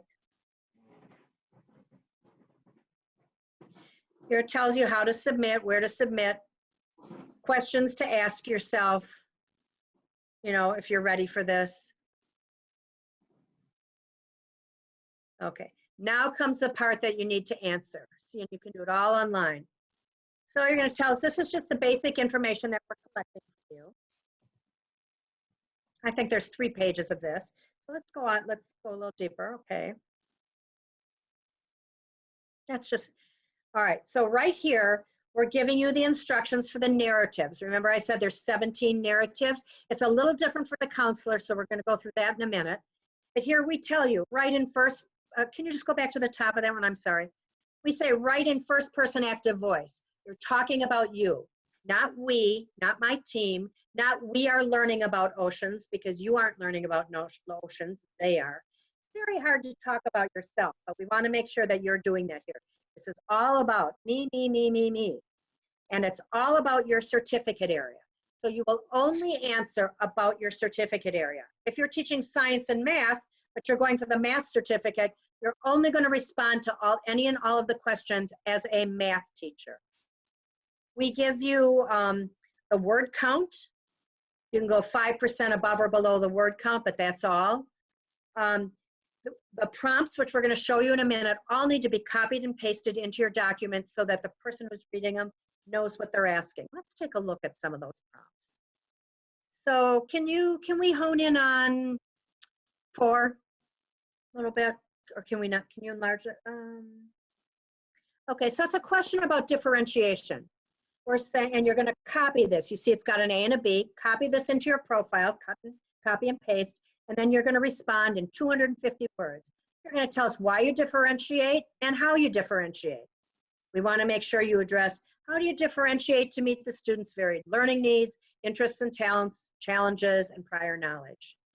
And then in the second part of that, you're going to talk about how that differentiation has led to learning in your classroom. So while it's only 250 words, and then 150 words, there's a lot of thought that goes into it. Look at number 6, that's a shorter one. Tell how you use whole class, small group, and individual instruction in your practice. See, Mike's copying that. He's going to put it into his document he's writing. And you're going to say, just tell us exactly what you do. If you are a person who lectures all the time, tell us that. Don't lie. Don't say, well, I use small group in this way. We really, really, really want to know what you do. So if you don't do individual instruction, this is where we need to know, because then we will know how to help provide you that PD next year. You can see for question 7, and I'm not going to go through this, but that's assessment. You can see that there are 3 parts. How do you know your students have learned what you taught? How do you plan based on that? And then what have they learned? And how do you provide feedback? So all those questions. Lynn, could Yes? you talk about how question 5 is not assessment, please? Gloria, would you like to talk about that, since that's your area of expertise? So question 5 looks like it's about assessment, but it isn't. It's about gathering data about your student as an individual. So if you remember, Michelle talked about component 4, and this is part of what addresses component 4. So they're not just learners here. The learner aspect is addressed in question 7. So be a little bit careful about this. Thanks. Thanks. And if you have any questions once you get this about any of the prompts that we're giving you, we're giving you Gloria's and my email at the end of this. You have mine, but we're going to make sure you have that so you can write us and we will answer it, or we will make sure that a mentor in your content area or your developmental level will ask you the question. I mean, answer your question. That's why we want you to start working on this as soon as you get it, because if you wait until 2 days before it's May 17th due date, you won't be able to get through all this or get questions answered. Okay, let's just scroll down a little bit more. Okay, so you get the idea. I see those 17. We remind you to go to the essays. So here, you go back one more to the directions. I'm sorry, Mike, the directions of the, at the beginning of the narratives. Right here, we're very clear to tell you in H what the margins are, what the font is. We do that for a couple different reasons. One is so that we can respond in that 2.5-inch margin on the right-hand side. But the other is because we're giving you the same information that National Board will require of you. So when you're done with this profile, you will have a template for what it is that you're turning into National Board next year. You'll have the margins built in, you'll have where your name and page number goes, you'll have the font. So that's why we do it. And now if we move on to essays, the directions are a little bit different because you don't have the 2.5-inch margin on the right-hand side. Narratives, we tell you the word count. Essays, we don't tell you the word count, we tell you the page count. Okay, so let's scroll down, let's find, how about just the first one? So we ask you to choose 5 of those strategies and to give us a rationale for why you use them. Well, first we ask you to tell us how you use them and tell us why. If for some reason not all of a strategy you use isn't on there, please choose L. Tell us about that. We want to know how you do it and why. Notice it says 2 full pages. If you go over 2 pages, we stop reading. And again, you cut and paste the prompt at the beginning. You don't have to, well, we tell you in the instructions, you won't have to copy A through L, but you do copy the prompt. Okay, let's look at, okay, how about 3? Because that's a tough one, I think. Right there for 3. National Board requires 3 kinds of writing. They require descriptive, analytical, and reflective. So we want to see how you write on an educational topic. We want to see how you write in a non-biased fashion on the first page, and how you persuade us on the second page to your point of view. Now we ask you to choose a controversial issue in your certificate area. So it's about something in the teaching of science. It's not about science. Like, we don't want to hear about a controversy about COVID. We want to hear about the teaching of COVID, or the teaching of something in your certificate area. What the issue is, we ask you in the first paragraph. In the second paragraph, we ask you to tell us what both sides of the issue believe. So you're going to choose an issue that has 2 specific sides to it. And what does research and the experts tell you about one side, and what do they tell you about the other side? So far, we have no idea what you believe in. It's only in the third paragraph that we know what you do. So it can be a very simple issue, early childhood. Should the kids have outdoor recess or not? Well, some people say that yes, they should have recess because they need to unwind, they need to get ready for the next thing. And I'll tell you who those researchers are and who says that. And then I'm also going to tell you about the experts that say, no, that wastes time and that takes learning time away from kids. And then in my third paragraph, I'm going to tell you what I think and why I think it. It can be something that simple, and it can be a much more difficult, something, the literacy cohort, whether we should use whole language or not. I mean, choose something that has 2 specific, clear sides that you can take a stance on. Let's just do one other. The fourth one, I think I described before. That's where we ask you, so I'm going to ask you to read that one yourself a little bit. It's pretty self-explanatory, but I want you to see the link to where you go find your standards.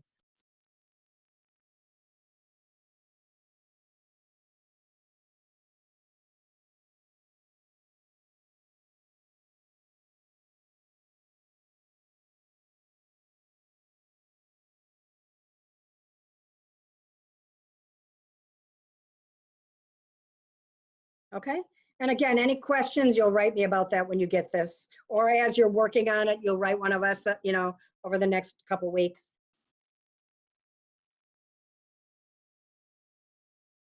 Okay, now we come to the content area. So we have 25 different content areas here. And so there are 25 different pages. So don't freak out when you get your profile. All we want you to do is find the one page that your question is on. So each of the prompts, each of the content areas, there's a perfect example, art. Can we open up art again? A little bit like you had art. Oh, all right. Well, so we give you the narrative. Let's go back to content areas. Okay, let's look at art. So the directions are very similar to the other ones. It tells you we want 350 words for each of these. So I am my earlier middle childhood art. Let's see, do I teach pre-K to 8th grade art, or do I teach 7th grade to 12th grade art? I have to decide. Okay, so I teach 7th and 8th grade art. I could go for either one of those certificates. I think I'm going to choose early adolescent through young adulthood because I may want to teach in high school, and also because that's really where my expertise is. And you know, I teach 51% of my time with the older age. So I'm going to choose those 2 for art. Those are my 2 prompts. And I'm going to spend 350 words on A and 350 words on B. Okay?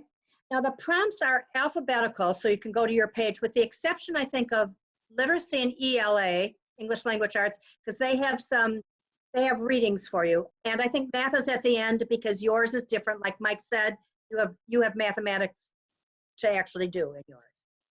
So let's go to any other one. Let's see. Oh, oh, right, English Language Arts. They give you a reading passage. That's right, a reading passage. And you can see the prompt at the beginning. You're going to use your knowledge of English Language Arts to analyze a student's response to that to that reading that they had to do. I think there's a running reading record that you have to analyze for literacy. Okay? So while it looks a big, thick profile when you print it out, it is just, there's the kindergarten one, I mean the early childhood one. Yeah, Lynn, let's take a look at the counselor one now. Oh, yes, thanks, good idea. So that's the profile, thank you, Mike. That's the profile for teachers and librarians and let's see, counselors. All right, so the first page is very similar. It tells a lot of what we went through tonight. Can you go a little back? It just tells the incentives and all that, same thing we did for the other. Here it even tells you what you're going to be submitting. And oh, a main thing, I have a big note to myself to tell you, and I have it 3 places, and I have yet to tell you. When you submit either one of these profiles, you must submit a copy of your teaching certificate. So go to Ellis, to the ISB site, to Ellis, and print out it's got to have your name on it and what your certificate and endorsement is. You don't happen to know the page or anything, do you, Gloria? Okay, so it might be different for everybody, but make sure, and that's in our directions, tell you to attach make sure to attach your teaching license. You want to make sure that you have what we need.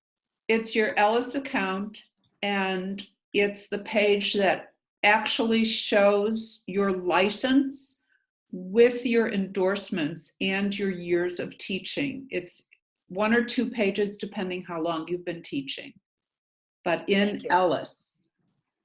And if you need instructions about how to get there, just put in questions and we'll make sure to tell you. So let's go back. So I'm sorry I waylaid myself there. Let's go back to the counselor profile. So what's different about the counselor profile that we can highlight right now, Lynn? Okay, so let's look at some of the questions. Cheryl, you want to address a couple? Mike's going to focus in on a couple questions.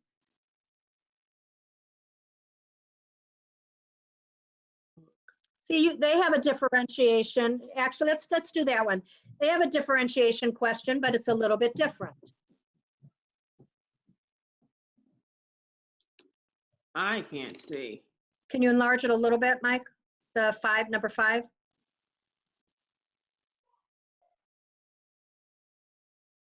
Okay, I hadn't looked at it in a while, but I will say this, it looks good. You wrote it, so I hope so. No, I wrote the questions. Oh, right. Get the essay. Okay, so again, it's about differentiating your approaches. Okay. They have a family and community involvement question. I don't think we have that in the teacher one. So they're all a little bit different, but they're very specific to your what you're doing. So we will send that, okay?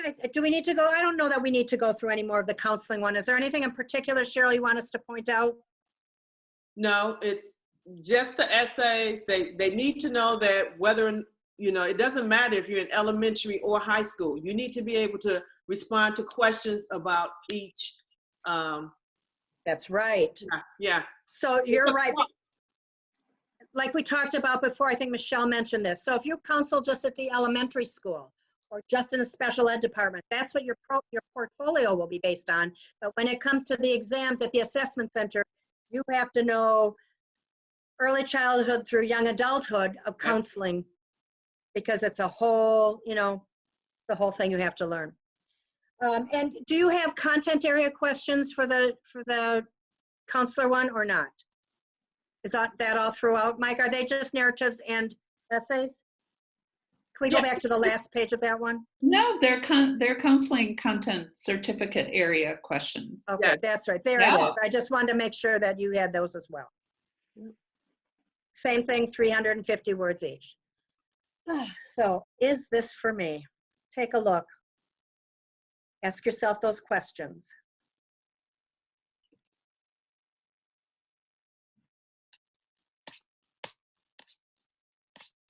Okay. I hope it's for you. If you can muster through this virtual teaching morass right now, you can do this. Okay, let's see. Your chance of success, 94%, twice the national average. we're asked to train other districts and locals and how to provide candidate support because they want to know why it is that we have 94% and they have 40%. Yeah, and I just like to point out the reason why that is so high is because of the quality of mentorship that you receive and the feedback that you get. You go through any other national board support program, you're not getting that level. And many people who do go through this program by themselves fail. I hear it's about a 30 to 40% rate. There were 2 different programs in Chicago Public Schools beforehand. One had a 40% rate, where Nurture and Teacher Leadership had a 94% rate. So when you're questioning on whether the time obligation, the mentorship, and the feedback, let's just say, if you're gonna do something and you wanna be successful, don't you wanna do it once? I would believe so. And with national boards, since it costs money and you won't have those subsidies to be able to utilize your second time around because it's only for first-time people, you only really have one chance to get it done right. So this is why we ask you to trust the process in nurturing teacher leadership. Thank you. And there is no longer that other program. I didn't want to point that out, but that is for a reason. Thank you. Lynn? Yes. Before you go into this, there's one question I want to make sure everybody hears your response to, and maybe those of us who've been part of the national board back and forth in the last couple of months. Richard Flack asked, speaking of COVID, there's no treatment and certainly not a vaccine on the horizon. Let's assume worst case scenario and we are still in remote learning in the fall. What happens? And then another person wrote, will there be remote learning or remote meeting of the cohort? And considering what National Board itself has been going through and the decisions that they've been making, I think that's something that should be addressed before. Those are great questions. Starting with, why are we doing this meeting tonight in this way rather than meeting in person? And that's because we change exactly with what's happening in the country. So National Board, has always been face-to-face and very specifically deadline driven. Portfolios are due May 13th this year, and so on and so forth. Well, what National Board has found out is that a lot of people didn't have their videos done and they didn't have their teaching sequences done, and how am I going to do this if I'm not in school? And so they made adjustments. They changed dates. They made ways to do virtual video or virtual teaching sequences. There are certain deferments that they gave people. They gave extensions for states that are going to open. They gave extensions later in June. So they kept up with the times. And we are on, Gloria mentioned our back and forth with National Board. So Michelle, Gloria, and I do webinars with them about 3 times a week. In fact, Michelle might be leaving in about 1 minute to get on a 7 o'clock webinar right now with them. And we will keep up to date with everything. So we will make sure that we are not, we were even talking today about what happens if we're still out summer institute-wise. We will have figured out a different process to support you if indeed that is what happens. So we will make sure to do whatever is in your best interest, whatever is safe and healthy. And we work very closely with the state. So if you've been awarded that subsidy, the state also will change and adjust depending on what, what the needs are. I hope that answers the question. But you also will not have spent any money except for eventually when we tell you to register with the National Board for Professional Teaching Standard, you will have paid the $75 and that's it. And that will be either refundable if you can't complete it, or it will be applied to when you do it. I can't imagine that they're going to postpone the whole system, but if they do, then we're right there with you. Gloria, do you think that answered the question? I think it answered the question as well as we can answer the question now, because nobody really knows what's going to happen. We are absolutely keeping up to date with it, and we will let you know for anybody that submits a profile and says I'm in. And revises. And revises, thank you. We will make sure to keep you up to date, absolutely. And you also all have my email information. You will have Gloria's shortly. Just like component 3E, we're going to demonstrate flexibility and responsiveness. Oh, yes, thank you, Mike. Can I just jump in really quick? Please do. before I jump off and say that even if you do have to move to an online virtual support for some period of time, we've got you. You'll be okay. I have a science cohort running virtually now, and they are still getting everything they need. We're Zoom meeting and doing it for as long as we need to get all the information in. So our evening meeting is 3.5 hours, and we're covering content. We're preparing for assessment center. We're getting everyone what they need.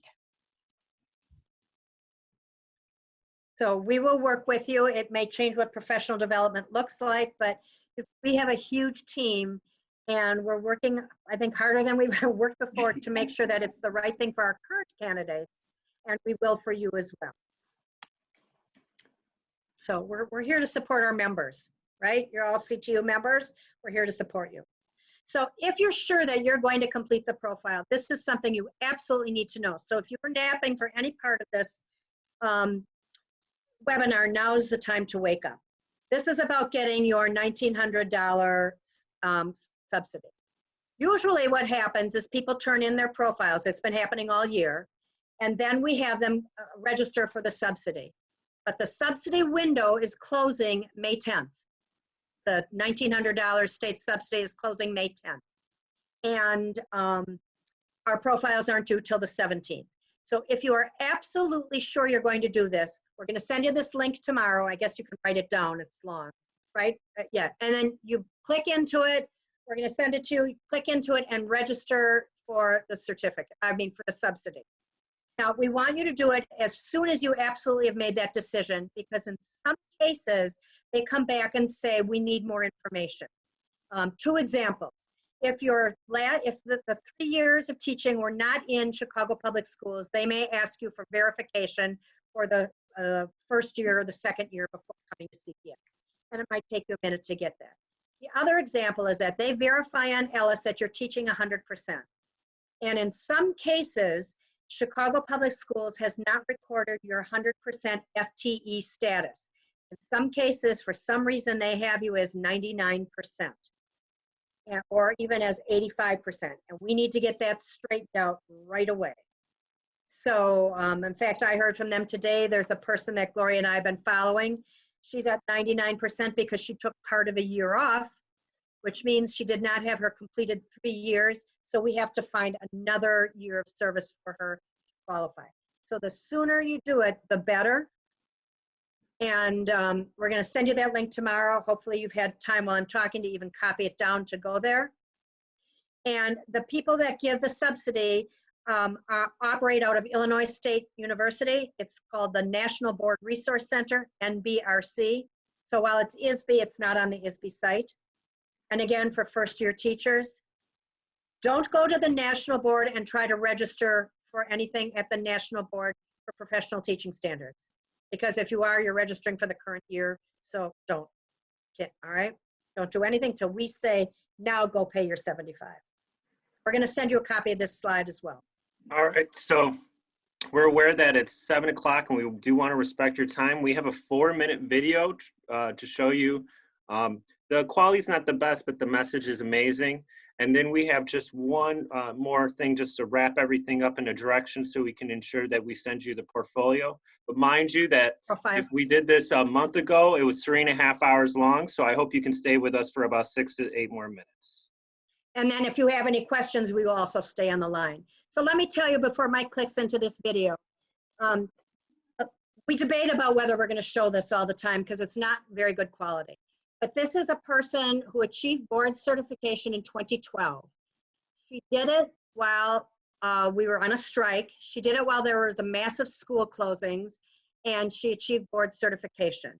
So we're wanting to show you that you can do it no matter what's going on in life, but also more importantly, she tells you what she knew about a student, what she thought she knew about a student before going through national board certification, and then what she really learned about him. And to me, this is the message of why you go through national board certification.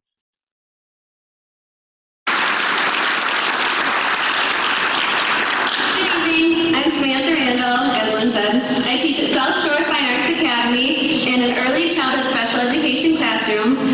which consists of 3 and 4-year-olds with varying exceptionalities, and I am an NBCT.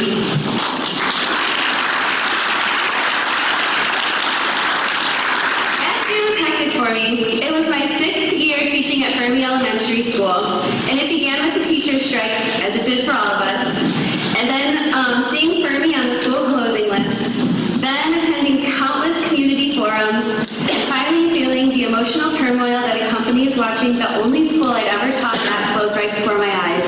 They literally packed up my classroom while I still had students. And in case this wasn't enough stress, I was working on my national board portfolio the entire time. But honestly, it was working on my portfolio and going through the support program that got me through the year. It grounded me. It forced me to focus on my students above all else. It took my mind away from worrying about the contract or school closing or our pension woes. It kept me committed to the task at hand, and for that I'm grateful, because becoming a national board certified teacher has completely changed the way I reflect on my practice and continually improve my teaching. I'm now much more focused on understanding how my students are learning instead of just what they are learning. In the past, when someone would ask me why I had Kenneth, a 3-year-old with autism, wear a weighted vest for certain activities, I would respond with, because it helps calm him down.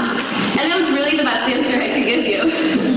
Now, with my commitment to understanding why my students learn and act the way they do, I am continually researching and collaborating with colleagues to seek out new information. Since going through all the professional development and living the MBPTS standards for over a year, I can now respond with, a weighted vest activates the receptors located in his core muscles that provide input to his proprioceptive system, which then impacts neurotransmitters in the brain, which will ultimately help Kenneth attend to the task.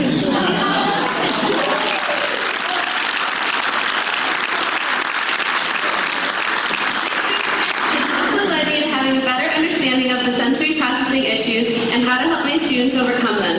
And if you've ever had a student with sensory processing deficits, you know how detrimental they are to their learning and the learning of everyone else in the classroom. As a direct result of my commitment to following the National Board's 5 core propositions, my students have made tremendous growth in this area and in many other areas. Although this growth can't be measured by any standardized test or district assessment,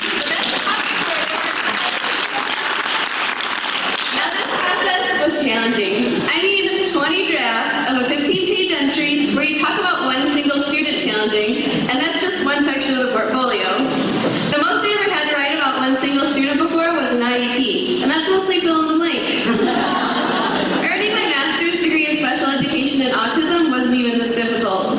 But this process has opened my eyes to just how complex and unique each of my 3-year-olds are, and how important and beneficial it is to tailor my instructional decisions to some aspect of what I know about them, particularly their interests, strengths, talents, and needs.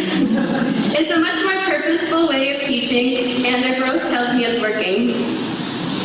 I met so many wonderful teachers through my National Board Support Program who are equally passionate about educating their students that it was worth the challenging work.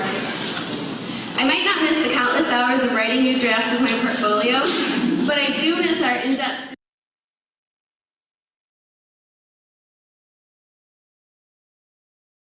Thank you. I hope you enjoyed that and that gave you a little excitement for why you're going to do this. We want to make sure that, again, we're providing you links that you might need. The first one is to a National Board website. You can peruse the standards. You can look and see what's happening on the National Board for Professional Teaching Standards website. And again, the bottom link is where you'll go to apply for the $1,900 state subsidy. Questions? There we go. That's Gloria and me. And this page at the bottom, this is the web page where you're going to find everything. And we're also going to send that to you tomorrow as a separate link. But if you want to write it down or anything, you can do that.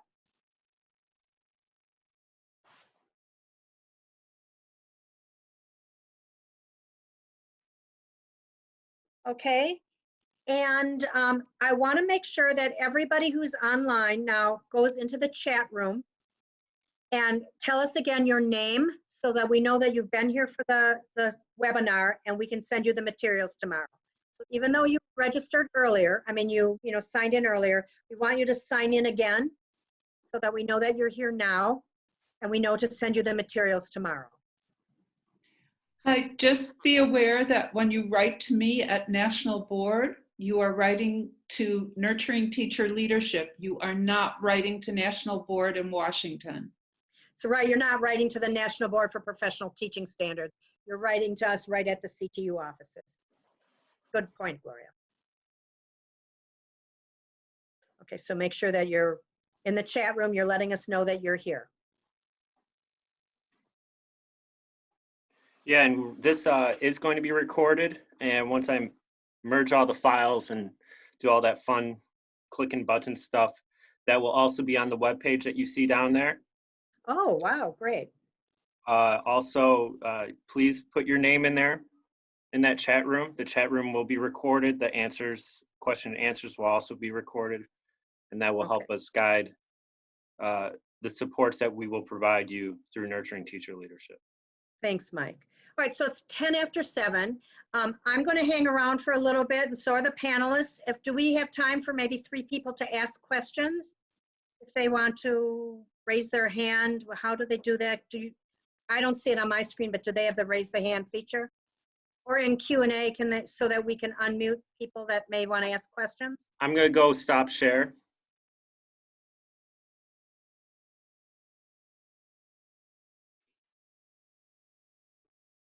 Okay, so if they have a question they want to ask out loud, I mean, how do they do it, Mike? You can just type in the chat window and raise your hand. Mike? I've also been seeing people post some things in Facebook. If you ever have a question, Facebook and Chicago Teachers Union Foundation answers. That's me. Mike? Yes. Elizabeth Mock is asking about posting the PowerPoint. We're sending them the PowerPoint, correct? Yeah, so this website right here.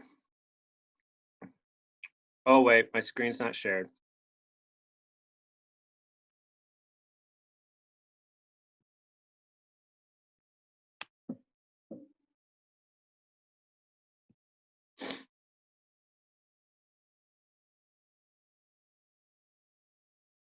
So this is what you're going to get. You're going to get a link. And there's all the links that were in that one slide. The profile, your profile's right here. Click here to view presentation slides. I'm going to have that be a live link. Is that just the PowerPoint, Mike? The presentation slides? That is? Yeah. Okay. I just wanted to go through this first, if there was any changes or updates that I needed to make. But here's how you download your profiles. Oh, you know, we didn't look at that hints for writing a better profile. Oh, let's look at it. Let's look at that. So here we tell you good things to put in your profile, things not to. If we ask you how, don't tell us why. I think this is 2 pages long, so make sure you take a look at that. Yeah, it's a really helpful document. We just hope that this is a better way for us instead of us sending you an email with 18 attachments. So I developed this web page that's part of our CTUF Foundation website. And lane placement example, those other important links that Lynn highlighted out are all in there. One-stop shop. Mike, what would we do without you? Nurturing Teacher Leadership was around for, what is it now, 20, how many years? This is starting our 23rd cohort. So I'm 24 NTL years 13. 4 years.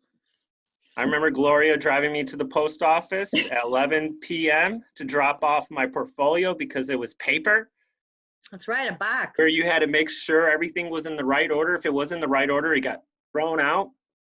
So now these days, yeah, make sure you upload the right file. That's all I have to say. Which we do with you. Which they will. And you're like, why is this person helping me? Like, believe me, just say yes and go with it. And even if you think you're right, just say yes. Because honestly, you're probably not. Just say yes. Trust the process. Believe me, I learn that every single day working with these wonderful people. Yeah, you'll hear that a lot. Trust the process. Last night. I'll try again. I did that virtually with a candidate last night, and it was a really good thing I did because we caught a mistake. Oh, and she was submitting her stuff to National Board? Yeah. Yep. If you have any questions or problems with the profile, you know, or you're finding this technology difficult, how am I going to organize this page and that, and just call us. Don't worry, call us or write us. Don't freak out about it. Don't worry. It's not, we don't want you to not do this because technology is standing in your way. We will get you through that. All right, has everybody put their name in there in the chat so we know who to share? If not, last call, bar's closing. Okay, is there, you mean people who want to share out loud? No, to put their name in there so we can make sure that we send them the portfolio. Oh, okay, the profile. Please, if you have not, yeah, profile. Please, if you have not done so, please do so now. Okay, and do we have time, Mike, for a few questions out loud or no? No, I don't think we do. I'm hearing They're we all don't. answered. Okay. Thank you, Gloria. It was a We want to learning make sure we meet experience. everybody's needs. So we really appreciate everybody who still is with us. This is our first time doing this, so for the minor hiccups we had, I think we did okay. And you've got my email. If you want to respond, if you want to write and say if this met your needs or not, and if, to let me know I'm going to do it or it's not for me. If you say it's not for me at this time, then we won't bug you. We won't send you send you stuff. In a couple weeks, Gloria's going to contact you and ask you, how it's going. Have you gotten your state subsidy? All that stuff. If you don't want her to do that, if you don't want, any help or anything, tell us, then we don't bug you. It doesn't, we won't waste our time or yours. All right, is that good, guys? Are we signing off? All right, take care. Stay healthy. Have a good tomorrow and next week at school. Stay safe. Be well. All right.